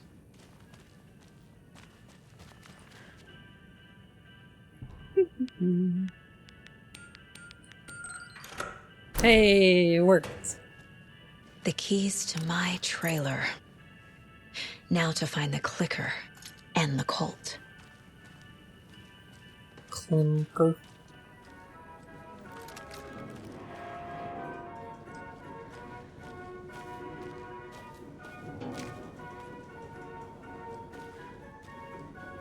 We're clicker training? Bunch of good puppies in here. Oh my god, let me tell ya.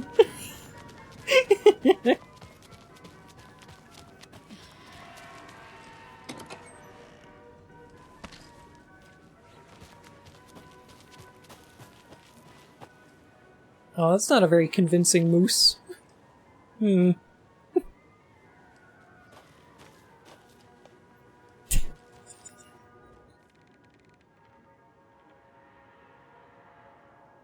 Mocha is around 6 years old. Did you know the moose can live up to 25 years?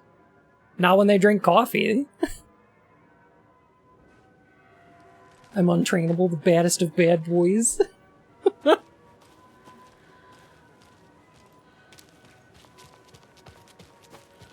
See you latte. What's here? Lost cat. Hello, my name is Tibbles. I was in the vicinity of Oh Dear Diner on Monday. Please keep an eye out for me. I am a very good boy, and my humans miss me very much. Oh! Tibblesbestboy at gmail.com. Name Tibbles. Answers to nothing. A lunchbox again. Who's leaving these out here? You can do anything you put your mind to, hero, so long as what you put your mind to is part of the story.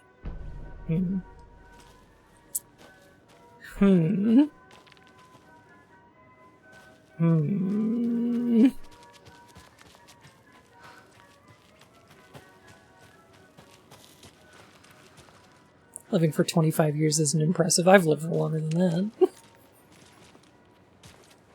We need to save Tibbles. I'm sure Tibbles has been found already. It's fine. The page said I'd run into a cultist here. On your toes, Saga.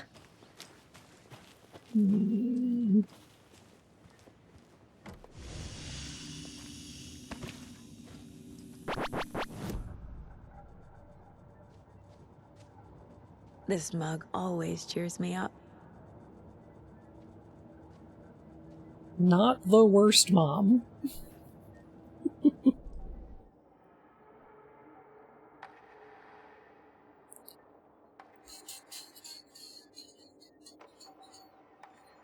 Oh, I only have 10 scraps? Alright. I guess I'm not upgrading any of my weapons this playthrough. That's fine. That's not a problem.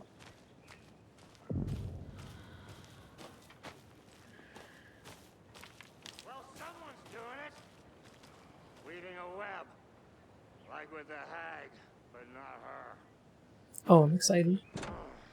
Gotta take it out! Oh, I'm ready.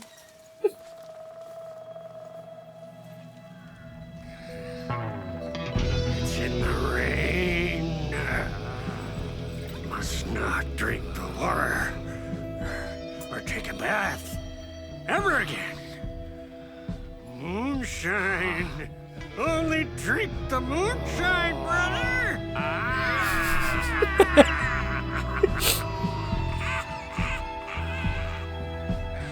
Don't look like cultists.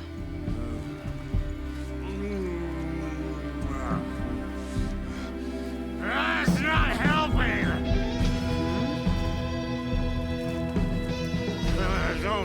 like myself don't know how to fight it. We're too old now. Excuse me. I'm looking for the Anderson trailer. What? Sweetie pie, right on time. Like we were just saying, it's not true.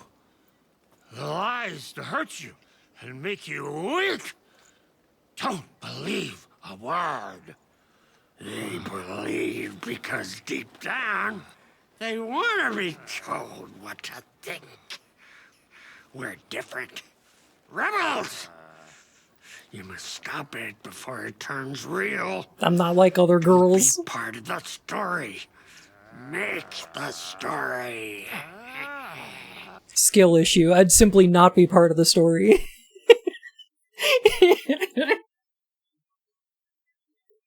We need more games with interesting old people in them. We need more interesting interpretations of Thor and Odin.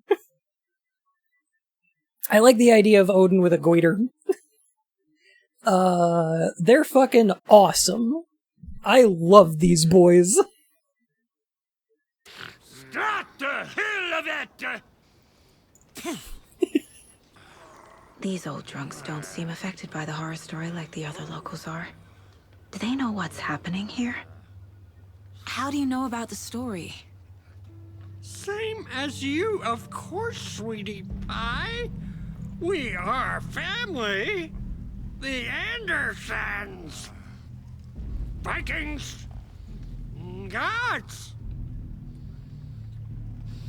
It's so good to finally see you, Saga. I am your great uncle Odin. And this is your long-lost mortified Thor. Sarasota. He is your grandfather, and I am the All Father. It's a good joke. I'm glad he committed to the bit. Just as crazy as everyone else. Just as caught in it. I need to stay focused. I need to check out the trailer. You have things to do, sweetie pie. We don't want to keep you from your business. You can come see us anytime at our resting place, Valhalla Nursing Home. The nursing home thrown in there is very cute. Yeah, what I like about this is that the game sets you up to start doubting the narrative. We get a scene earlier where Alan Wake is telling us that the story is starting to affect reality. We start meeting people who think that they recognize us because that's the story changing their memories, right? And then we're presented with these two. And not to jump too far ahead, but Thor actually is her grandfather. These are her her grandparents. But I do like that we're set up coming into this point for Saga to disbelieve that, because other people's memories are being rewritten to make them remember her, or remember a past that didn't exist. It's very cute. It's very good. Your name is Anderson? Same as you, kiddo. Thor Anderson, Odin Anderson, the old gods of Asgard. That's our band. You are Saga Anderson, goddammit. A Viking goddess. I like the sound of that. Thor, Odin, Saga. All Norse-inspired. Mm-hmm. Plus the same last name. A coincidence? Did the horror story change their names to match mine? Obviously, the saga is a story. It's the Norse sagas, the histories, right? But on top of that, saga is also the name of one of Frigg's handmaidens. So she is also named after a Norse deity. Looks like you two have had a bit too much fun. She sees right through us, bro. She has the power. This calls for a fucking celebration. Our little saga all grown up and finally home. Sure, we've had a few sips. Just a taste. The famous Anderson moonshine. Oh, the nectar of the gods. You want some? No thanks. Remember when Alan got drunk on that Anderson moonshine and he was like, I'm a writer. I could write anything if I wanted to. Like, I could write anything.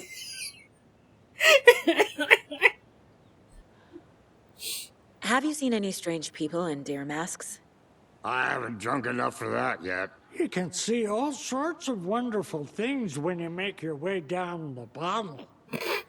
Even more so with just one eye. Okay, never mind. Look where that got us, yeah. So, do you know where the Anderson trailer is? Right behind us. We've been looking after it since you left. Uh-huh. Thanks for your help. Anytime, kiddo.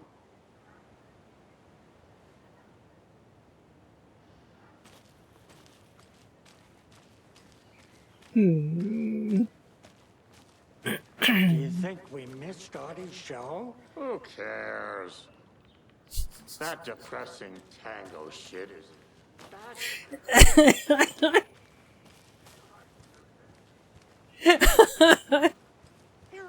The depressing tango shit is bad for your head. Too much truth in it.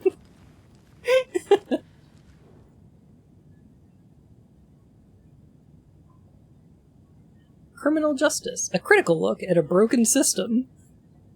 Did I leave the Bureau in this fictional reality? That entire arc is worth the entire game of Alan Wake. Yeah. A pun book from Ilmo. Are we close in the story? That might explain some of his behavior. The plot chickens. Excellent puns for the comedian in your life. Cool. Good? Great. A poultry effort, honestly.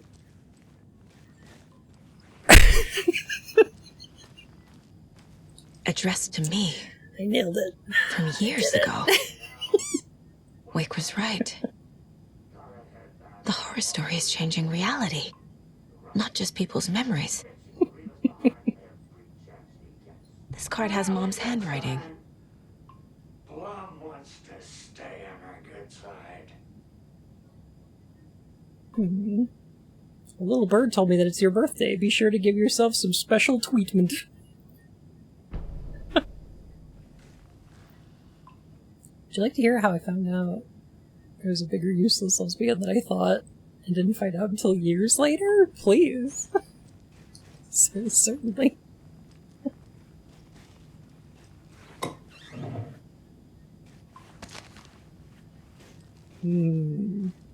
Pizza. From Brooklyn, New York? Wait a minute.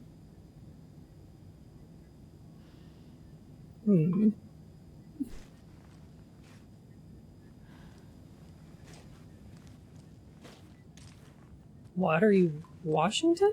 Everything here reminds me of Logan. God, I hope they tipped well for that. Jeez.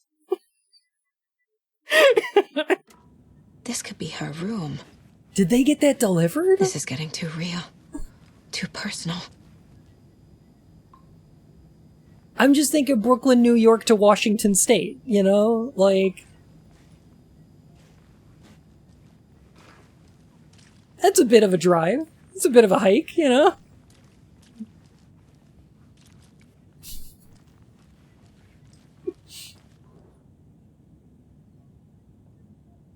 Vaughn. Logan used to love her music. Logan's junior agent certificate. So cute.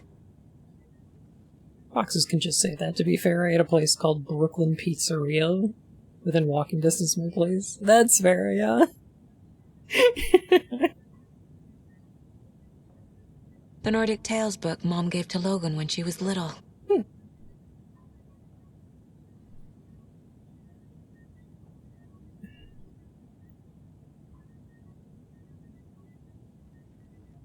The Kind Stranger, The Very Old House, The Ribbon-Hearted Girl, Baba Yaga, and The Kind Stranger. That's what it says on that. Still on good terms with all my exes. We got to talking about how their relationship started like a week ago. Apparently we both remember it as the other person having to tell them they were dating, so we literally stumbled into dating. The actual relationship was more than 10 years ago. Goodness. Oh. Oh. Oh! Haunted pillows. Oh.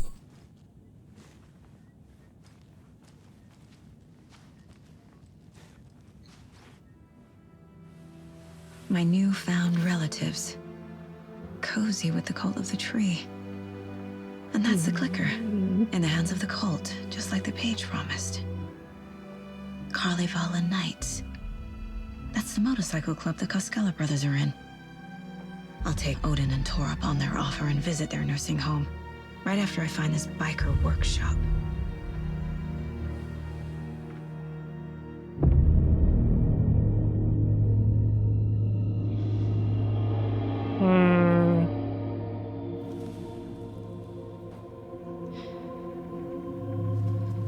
No.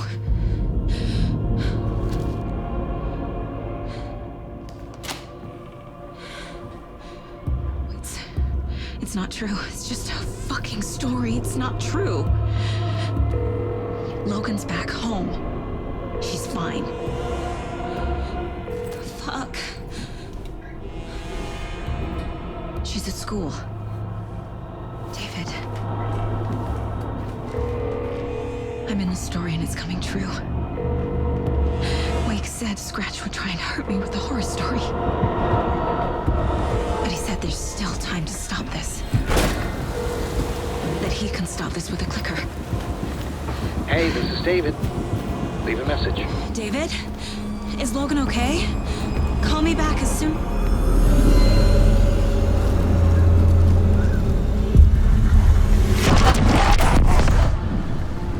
Mulligan? What the fuck? Hey! Stay where you are.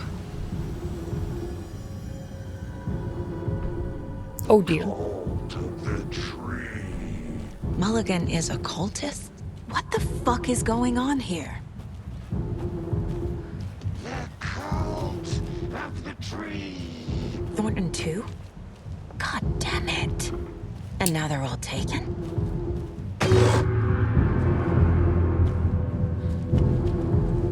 This is a couple hours after she was told about her daughter having gotten a concussion. Yep. Probably not in a great headspace for this. Yeah, that's how you do. The headline about Logan wasn't real. Don't think about it. The cult has the clicker. Get it? Fix this.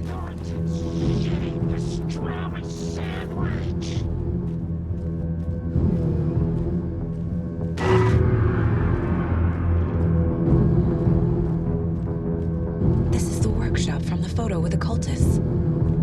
This is where they had the clicker. If it's still here, I need to find it. Miss being a deer sometimes. I need an edit of that meme where it's like same hat. Except it's a deer and a bunny going, same tail. Same tail.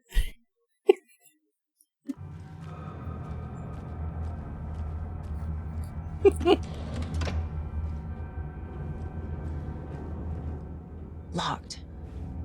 They must be in there. There has to be a way to get this lock open. I can't find the new door lock combination. Look inside the smiley coffee cup doesn't help me.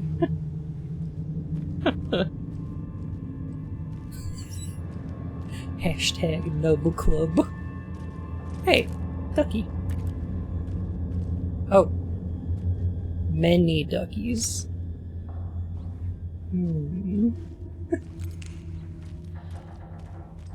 Okay. Aha. A smiling bag. Coffee cup.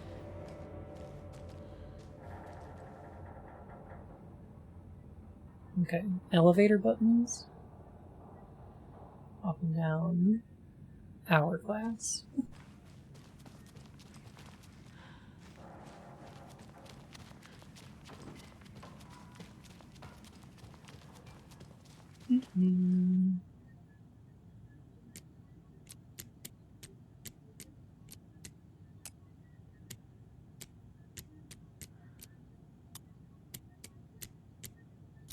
Got it.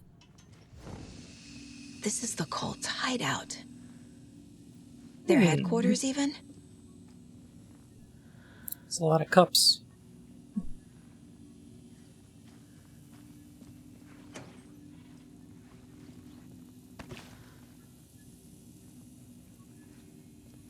A fuse.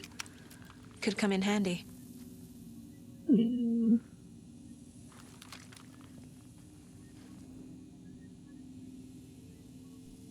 This is one weird cult. We are the cult of the tree we watch in the night. I see it now. This is our mission. Make the woods scary again. It's a tree, a spruce tree. Keep them out, keep them safe. Together we are a forest. Cult of the tree. And they've drawn 2 triangles over the triangle on the logo here that represents the board in the FBC logo.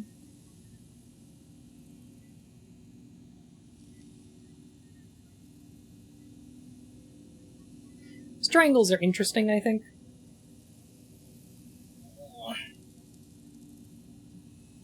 Both of the triangles in the logo for the Cult of the Tree are pointing up. Both of the triangles in the Cult of the Word logo are pointing down.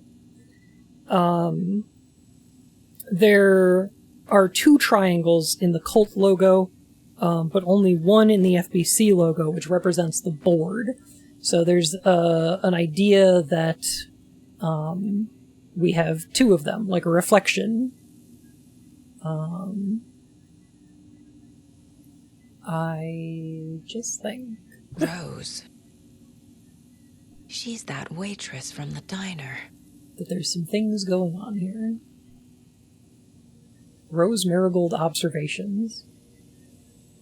Leaves home in car, arrives at Oh Dear Diner, opens restaurant. Spills a cup of coffee, stares at coffee puddle and seems suddenly delighted. Begins talking animatedly to the puddle. Goes on break. Back from break. Ate a sandwich, wrote in a notebook. Stares at ceiling fan for approximately 50 seconds smiling. Leaves Oh Dear Diner on foot. Stops at pier and writes in notebook. Stares at clouds and becomes upset, shaking her head and speaking up at the sky. Leaves pier. Arrives at car, enters. Arrives home. Watches TV. Cooks dinner, macaroni and cheese. Watches TV while eating. Goes to bed, reads The Sudden Stop. Turns off light.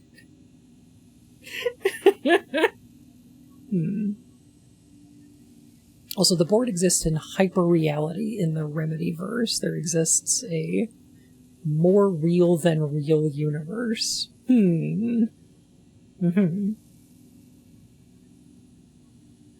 All of this is fascinating once we find out what Rose's deal is, I think.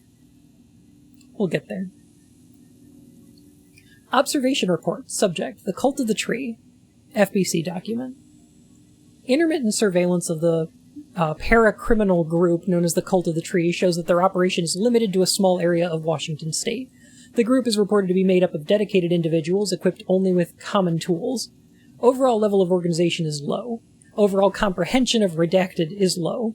Our assessment yielded a Category Orange risk status. Further inquiry should be made as to the exact details and sources of their knowledge regarding paranatural elements. Investigation Unit recommends the Cult of the Tree be kept under permanent surveillance, with preparations made for the group's arrest and seizure of assets. See File 8521-1027 for full report and recommended action. Summary and full report will be forwarded to Dr. Marmont and Dr. Marmont at the Cauldron Lake Research Site, as both operate in a shared area. Addendum. Recommended action downgraded to continued intermittent surveillance, no arrest, due to prioritization of resources. You are right, these sneaky fuckers are watching us, and our level of organization is fine. They don't know what the fuck they're talking about.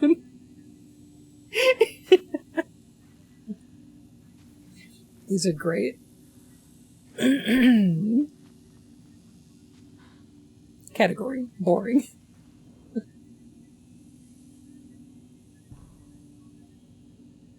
That light switch you found washed up on the lake is not junk, it's fucking important. Trust me on this. From now on, whenever we catch a target, we're gonna cut out its heart, stick this thing inside, and flick it. I know it sounds weird, but just trust me. It'll be like a ritual. This is gonna work. The Nightingale ritual wasn't completed.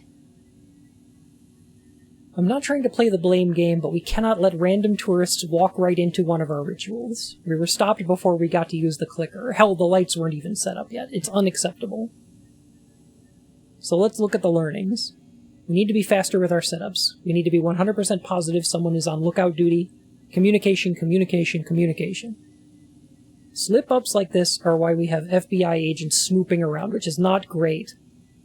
I'm only being harsh about this because I know we can do better. The cult isn't well organized.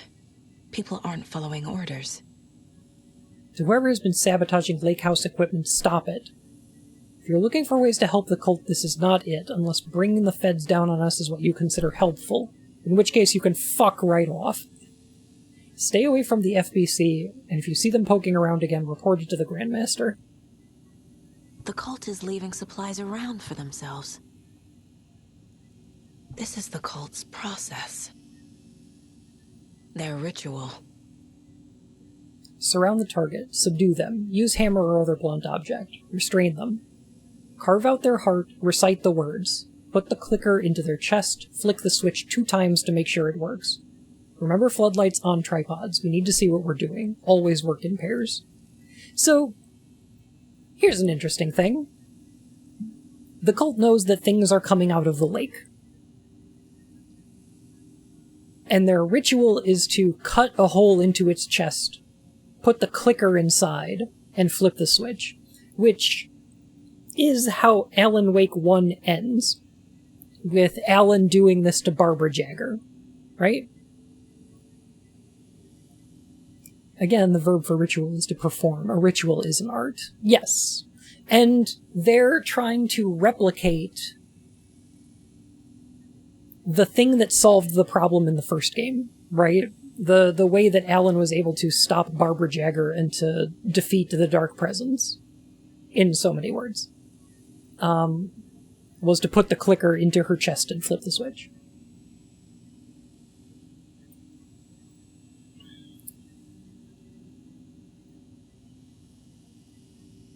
I wonder who had no heart ripped out at the start of the game. What was his name? Nightingale?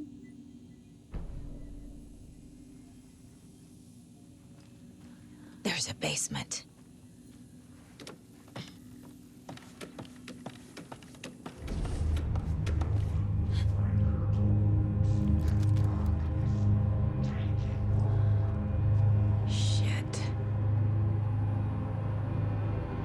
Sequel that involves doing the big climactic thing at the end of the first game, but more? Weird. Muffin! Aw man, that looks blueberry. I want one. I love a muffin. Hey! Freeze! That's the clicker.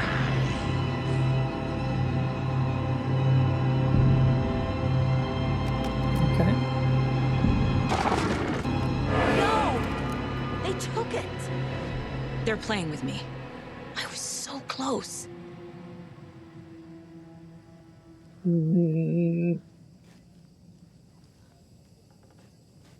Thornton and Mulligan? Come on. There was another overlap here in Watery. The parade float was the Clickered. key. Mulligan and Thornton had gone there, taken the clicker, left this monster here to stop her. There's an overlap here, like there was at Ooh. Cauldron Lake. Mulligan and Thornton are like Nightingale. Inside, waiting. And a parade float is the key.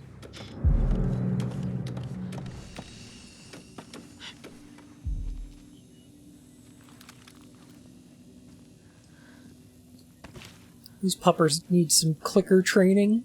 That's what I think.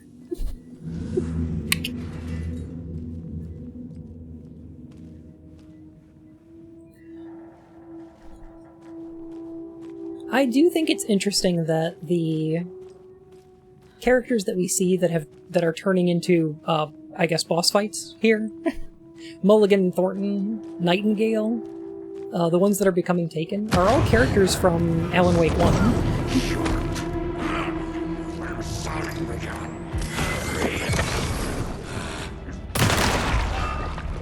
Okay. Now where's that parade float? Phew.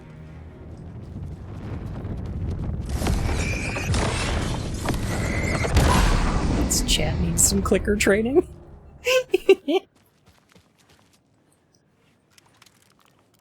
The overlap formed around Watery's dark past.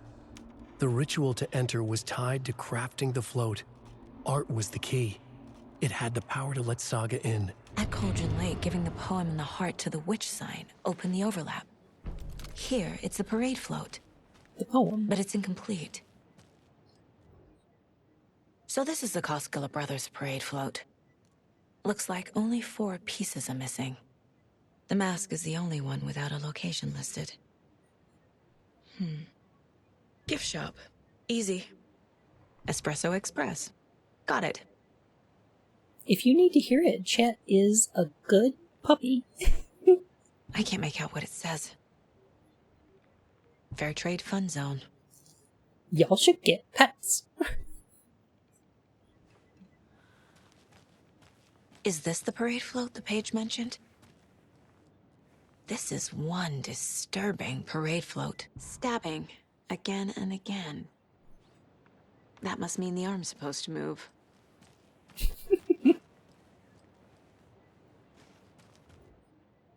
I don't hear any haunting laughter.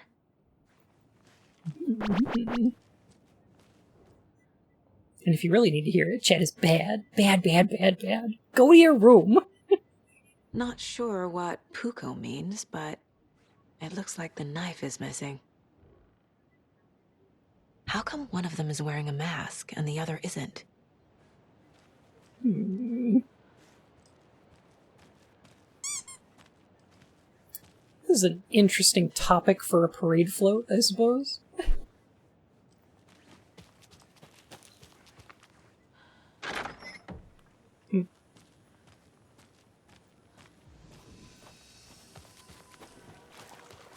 You remember that horrible murder that occurred? They killed those people and dumped them in a well? A fuse is missing. Can't operate the ride without it.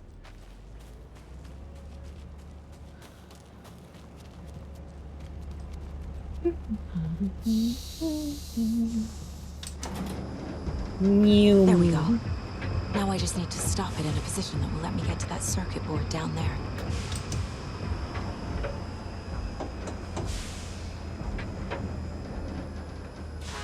Yay! First try! Did Ellen's wife show up yet? She's been mentioned.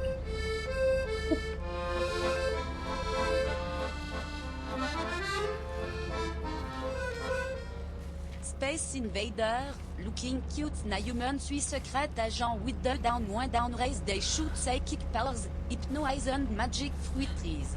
Machine, weird mysteries, we got freaky fantasies, Night Spring. Psycho killer under and Night Spring. Idon de black hole Sankos in Night Spring. We're just looking for the thrill, your nightmares come true, crashing through the warning sign. Your car breaks down just outside the Night Spring.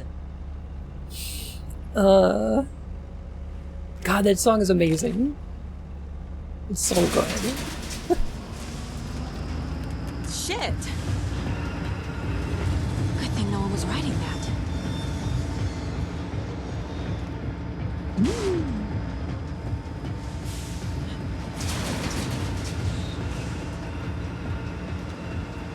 Oh, this thing's been over-caffeinated. Alright, let's get out of here before somebody finds out I broke this.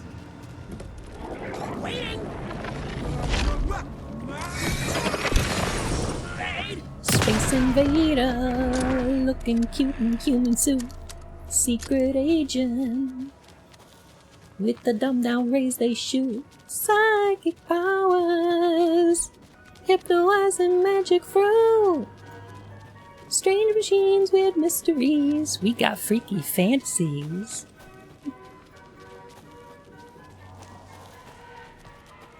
Thanks for showing me this game. It's becoming my favorite real quick. Aww. I'm heckin' glad. I love this game. It's like...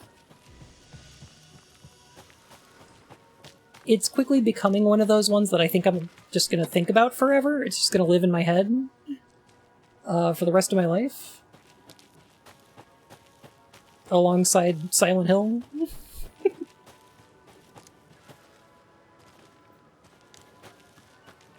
And there's nothing I can do about it. Give me Thank that God. haunting laughter.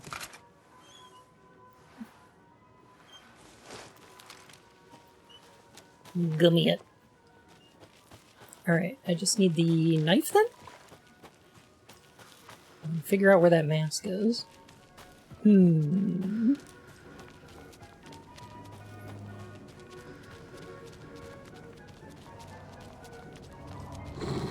Oh, Pobby.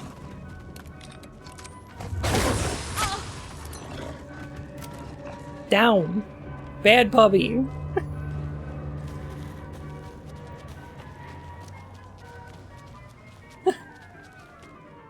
Popo, no.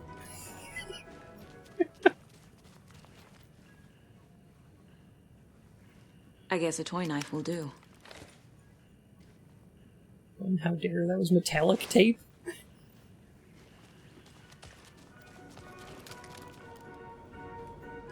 A woo? No a woo.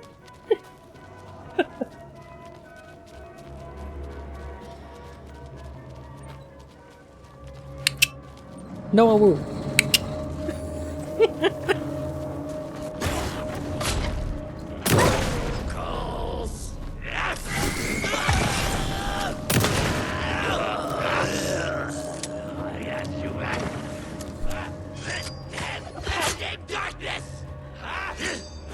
Werewolves in London. Ooh, werewolves. Alright, let's see here.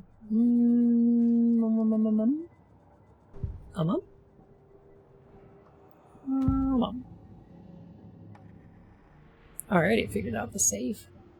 I'm good. Mulligan and Thornton were fine earlier. How did this happen? Terrible mistake. Shadows crept over Mulligan and Thornton. Shadows on their faces, filling the shape of them. Bright Falls fucking finest. Shitty pastrami sandwich. Mulligan and Thornton became like Nightingale. Mulligan and Thornton are members of the cult. Who's the leader? Brains leaking out like milk. The thrill of domination. Not one tree,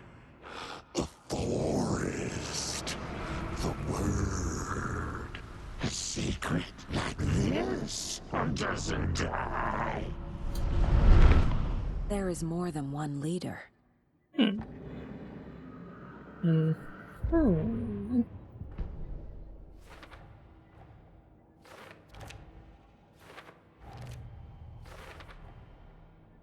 Yup. Already got the answers to these.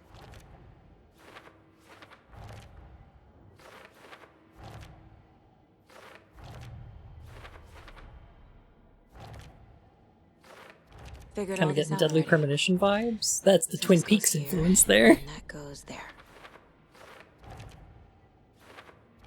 That's what that is.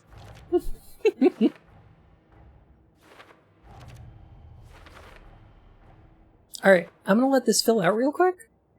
I think it might... No, it's not gonna continue. Okay, we're good. Alright.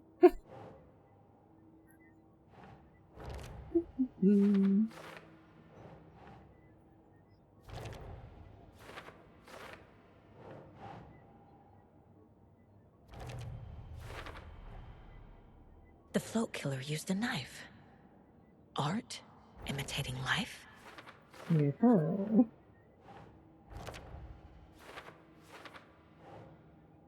It's more likely than you'd think. Is missing a soundtrack? The float killer isn't wearing a mask. Maybe he needs one. Should the characters be moving? I figured out what the float is missing.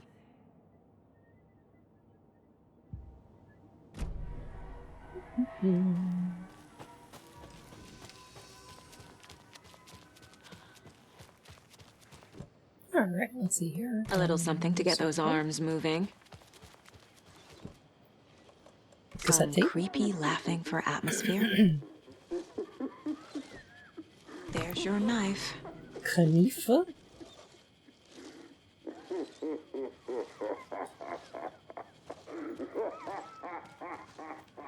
Now we just need... Ah, here we go. The materials listed for the parade float mention a mask. Where is it? Poor Mocha Moose. He never failed to amuse me. Now we know, Ilmo, there is such a thing as too much coffee. Mocha will live on in a place of honor. He lost his head. Mulligan and Thornton had one job. Mulligan and Thornton must know where the Moose Skull mask is.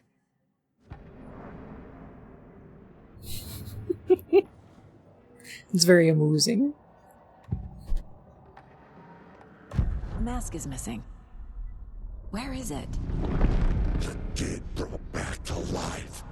The crown of the Grand Master. Moose steak is never a mistake. Just get it fucking done. They know where it is. I know they know. Where is the mask? Boil it and bleach it. Real powder him. The maw of the crumbling well. Show the bitch who's boss.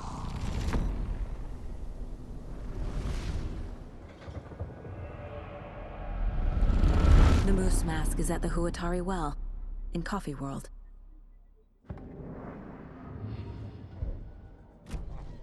Again. I saw something. Like I did in Cauldron Lake. The well, here in Coffee World. I know the moose skull will be there. Again, I love to ask this question. Was the moose skull... The moose skull was not there before. So... I have to ask. Was it the conspiracy wall in Saga's mind place that caused it to manifest there? Because that's where it should be. Is that the Lucky Bun, ex-GameStop employee and game analyst professional? I am an ex-GameStop employee. That's true. Now I need to bring the mask to the float. Was it there before not being able to see it, or was it not there, but it is now? It was not there, but it is now. And I think the reason is because in this place, with the Dark Presence, is the Saga's Dream or Wake's story? Well, art is able to influence reality, right? So Wake's writing is able to shape the events. Now, we could say, okay, what if Alan wrote the skull to be there? That's certainly a possibility. Another one is that the string theory board that, or the crazy wall in Saga's mind place is a form of art that influences reality. She's crafting a narrative based on the evidence that she has at hand, right? Putting these together into a story that is able to influence the real. And finally, the moose skull.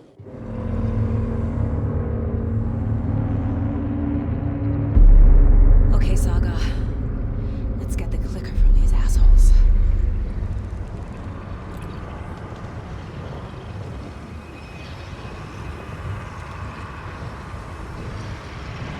Big swirling.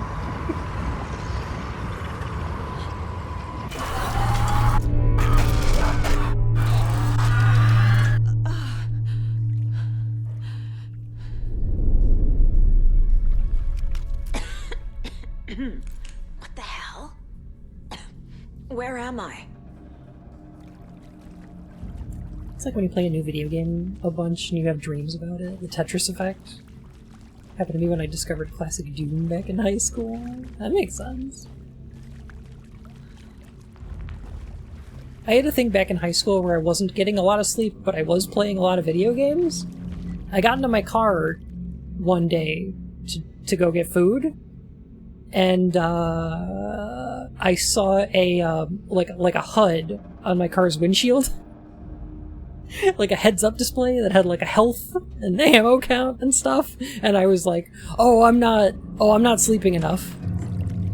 Oh, okay. I need to fix that.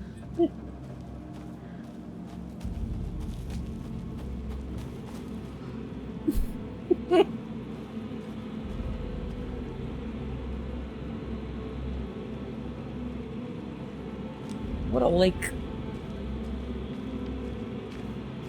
Or an ocean.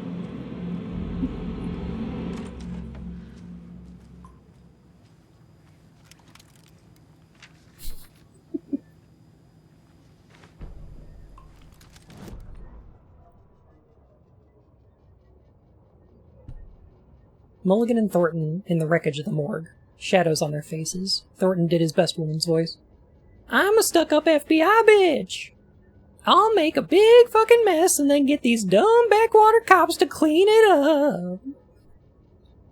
Thornton turned to his partner. These government motherfuckers. Next time, Mulligan, I'll tell her. You got no clue. You let your own kid drown.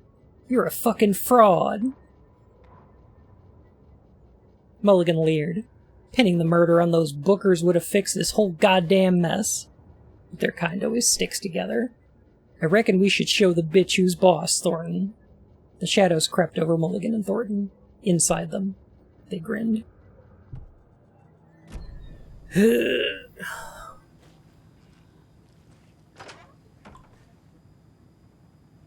Hey.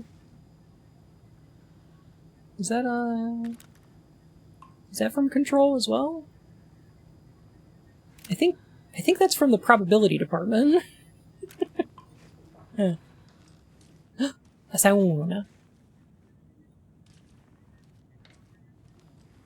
Yeah, you're not supposed to hang those horseshoes upside down. Not good luck. Are they actually shitty racists, or is Alan Scratch a hacky writer? I think by their type always stick together, if I was going to give them the benefit of the doubt, I would say they mean city folk. That said, probably racist.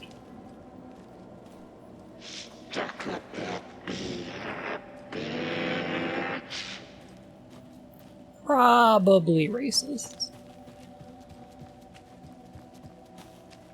Everyone at Deerfest always plays it safe. Man, I love Deerfest. Such a cartoon evil man thing to say. It's cold. That makes sense, yeah. Logan? Logan!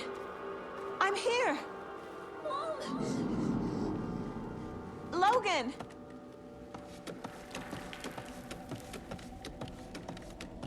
What a thrill with darkness and silence. The story's trying to take Logan. Oh. I can still stop this. I need the clicker.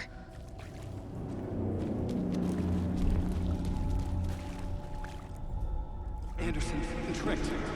He has it now. Wake? I saw him this way in the other overlap. Hey, Chai, how's it going?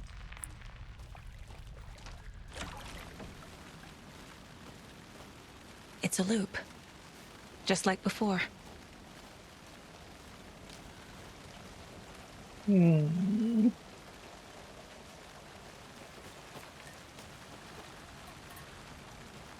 Wake up, Alan 2.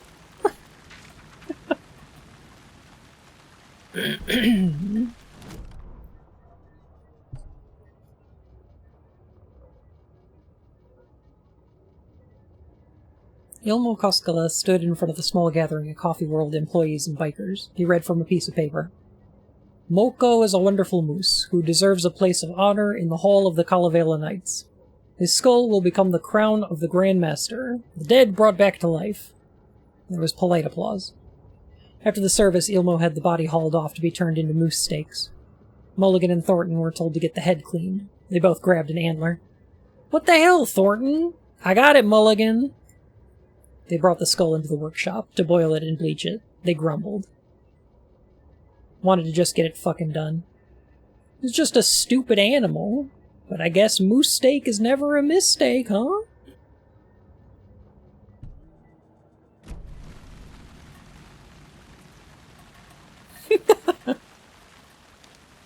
I haven't yet, Jai. But...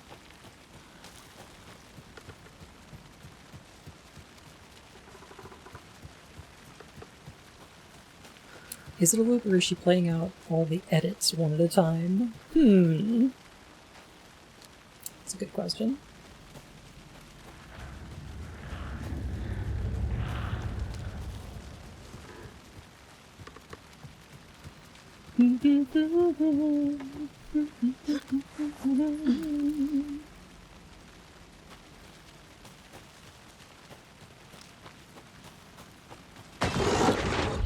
This is a nightmare. Yeah. I can't get through that. I need to look for another way through.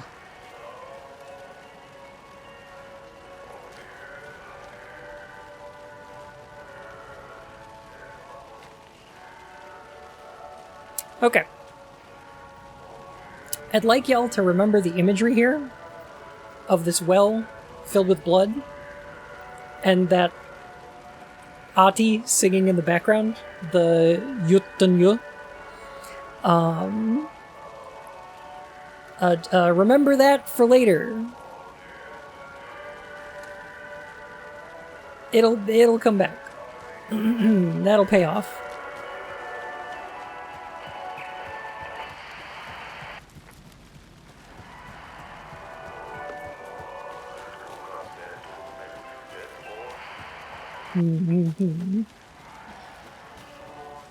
It will be on the test.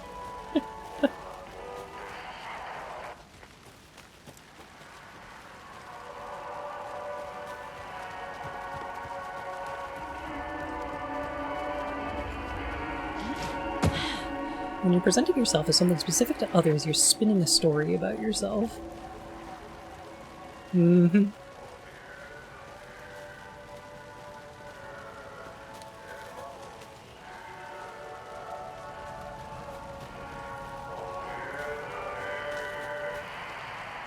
Ati is something of a guide here too. He's constantly leading people through the maze. Will the blood well be on the test?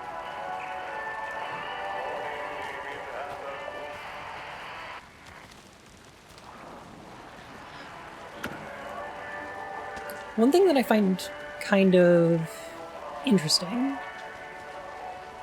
I said it again.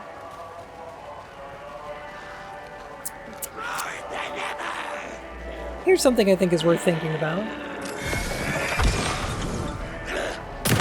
We've seen a blurring of fact and fiction, metaphor and aesthetic.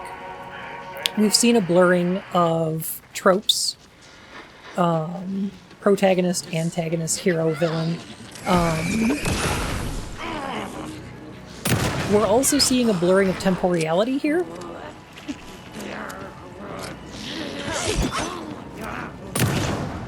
Motorcycle club! Card games on motorcycle.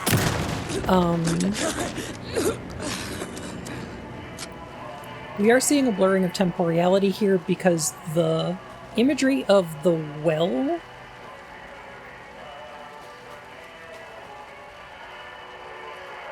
and the deer mask is the last part of Alan's story. Once we start playing as him again. Hi, Ati. Alan and Saga's story lined up in the first area, where Alan is going through the subways, searching for... he's on the trail of Alex Casey, who's looking for an FBI agent. That FBI agent turns out to be Nightingale's corpse. His heart cut out and lying next to him. That heart then winds up inside Saga's story, in the icebox. So Nightingale's corpse and the object, which is the heart, appear in both. They're the thematic link between the two, right? This Coffee World section, the chapter called Local Girl, is related to one of Alan's chapters as well, except it's the last chapter we go through with Alan.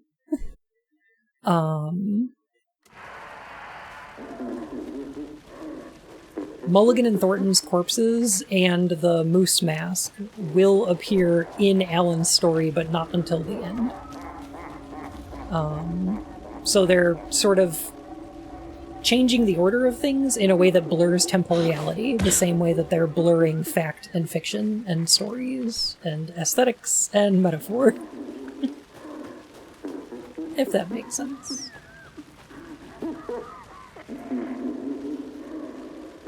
Okay, now Yotanyo is gone, and instead we have the laughing from the well from the float.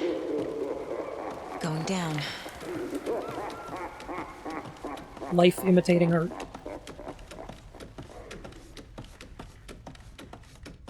I only realized the blurring in the order shuffle much later. Yeah. It's interesting to think about. Oh, well, it just disappeared.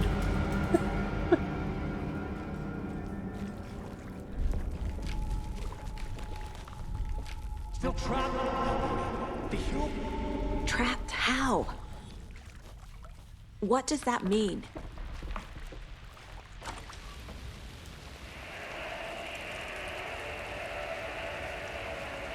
Gosh, the fog and the wind here is so good.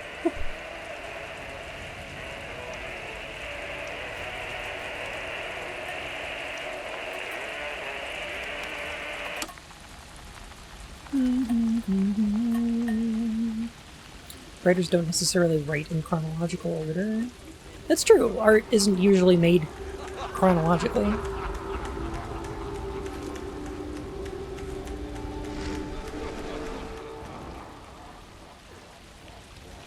Movies aren't filmed in the same order either.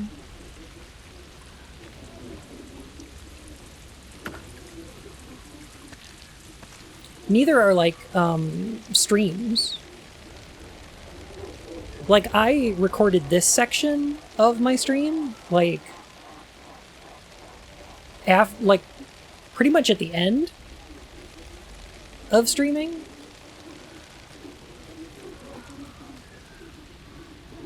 Even though it's happening now, like in the middle, it's weird.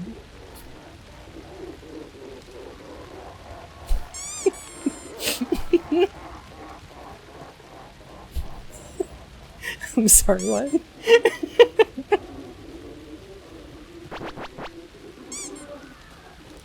Yeah, I just put this section in the middle of the stream. Even though it was one of the last things I recorded.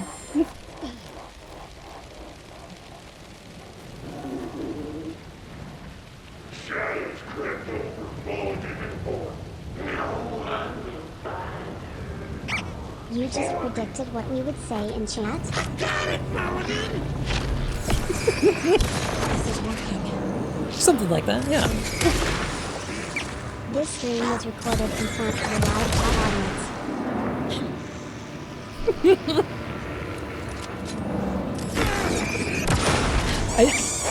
It's not that I predicted anything, it's just that chat's on a different temporality than I am. Oh, jeez. I'm getting my butt kicked here.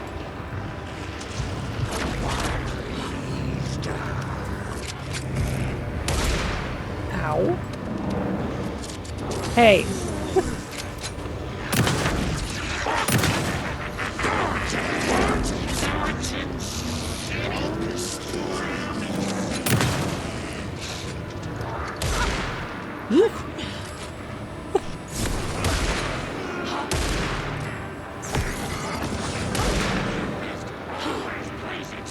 Oh, so look at this. Formed 2 hours ago?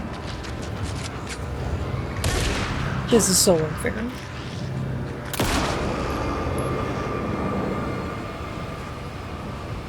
Ridiculous.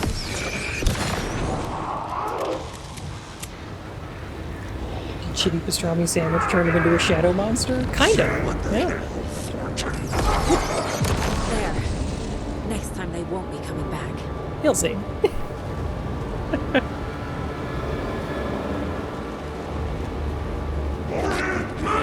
Show the bitch who's boss!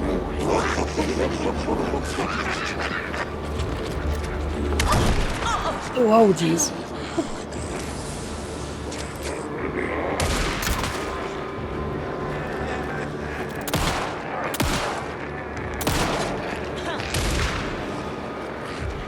Ah. I'd rather not die here. If possible.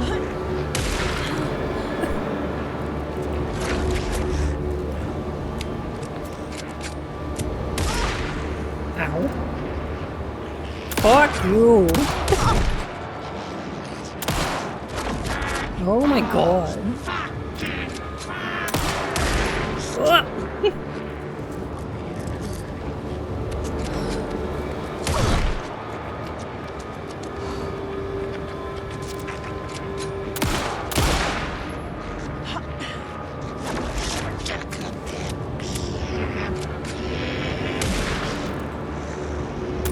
This guy's in this one. Saga Anderson, listen. Wake? I've been tricked.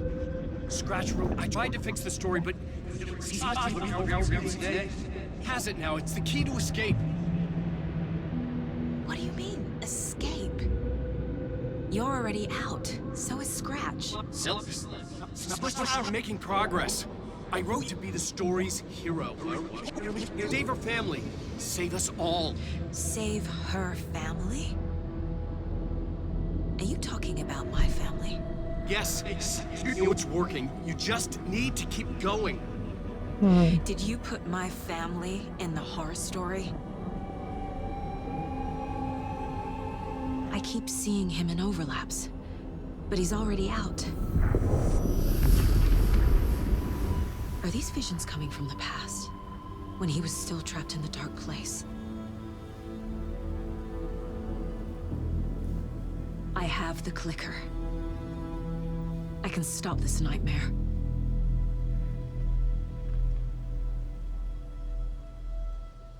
Scratch just needs to be clicker trained, that's all.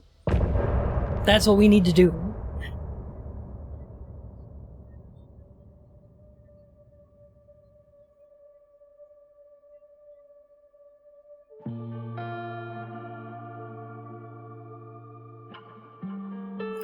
I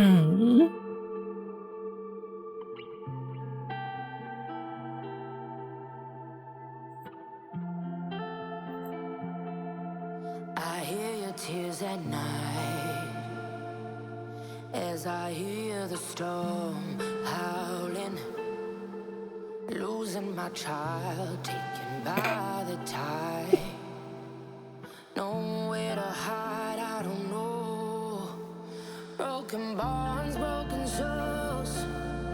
Baby, you know how it goes. Blood stains on the phone. Baby, calling home, but there's no one home. If I'm a superhero, then where the hell did I go? When you needed me most, I was lost like a ghost. Nothing but a story told. If I'm a superhero, then where the hell did I go? When you needed me most, I was lost like a ghost. Nothing but a story told. Oh, I just wanna cry. I really like what they did with the music at the end of each of these chapters. Because it's, in a game about art becoming real, about reality being affected by the content of media, it's really great that they've created art, created media that reflects the narrative as it happens, right? It's in conversation with the story itself. In this chapter, Saga learned that her daughter may have drowned, and that Alan has written her into the story to be the hero.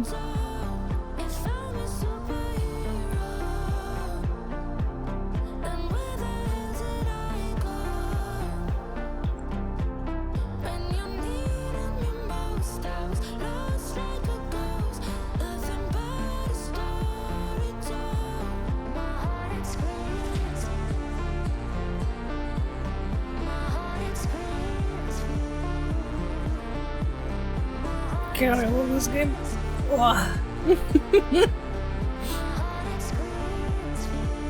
Alan Wake to Alan Wake 2 is such a wild jump in execution of a concept. Oh, absolutely. Alan Wake 1 is such an exploration of, like, the idea of art affecting reality, right? The creation of art coming from a place of imagination, becoming solid, turning a conception into a real thing, right? Alan Wake 2 just picks that up and runs with it to the point where, like, the creation of art, the consumption of art, and the art itself as an object are all inextricable from each other, right? There's this idea that... let me put it this way. When you think of art, like a painting, for instance, we sort of conceptualize the painting itself being the object, the objet art, right? The objet d'art. The object that we associate with art is the painting itself, the canvas, the brush strokes, all of that, right? And I don't think that's necessarily true. I think that the object itself, the thing, is not necessarily where the art is occurring. I think that in order for something to be art, it obviously requires a viewer to observe it, analyze it, and get something out of it, right? That the art is not necessarily a noun, it's kind of a verb, that it's happening, it's an interaction, it's a process, and not just like a thing. if the art existed in a vacuum, it wouldn't say anything. It wouldn't mean anything without a person there to look at it and get something out of it, to bring something else to it. The brushstrokes and the canvas are just as important as having a person to look at it.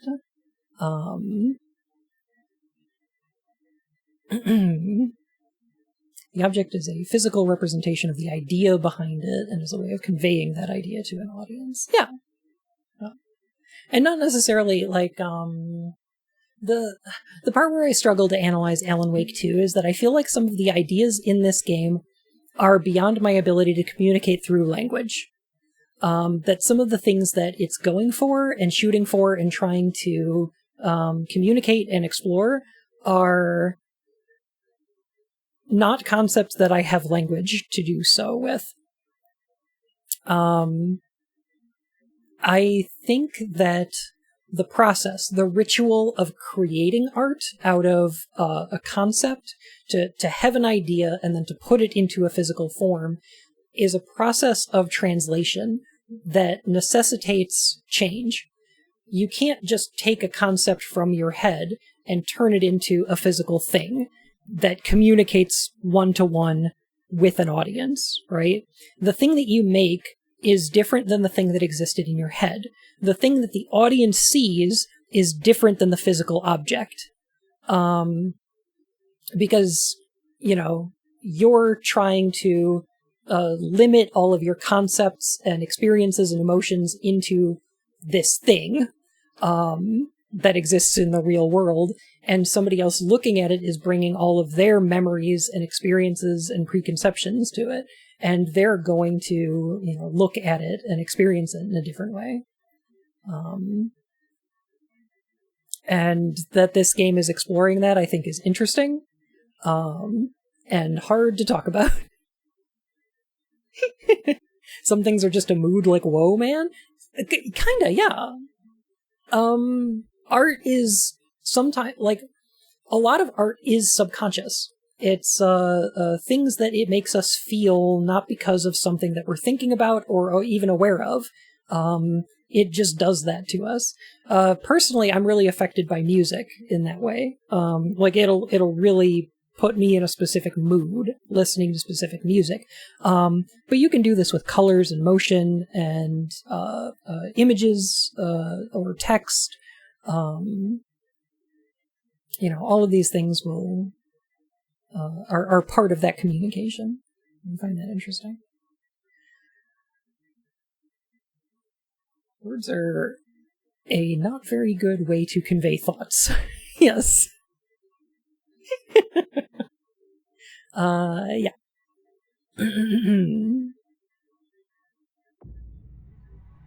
Wake said he could use the clicker to undo the horror story. I need to get back to Bright Falls, to Casey and Wake. I should check in with Casey.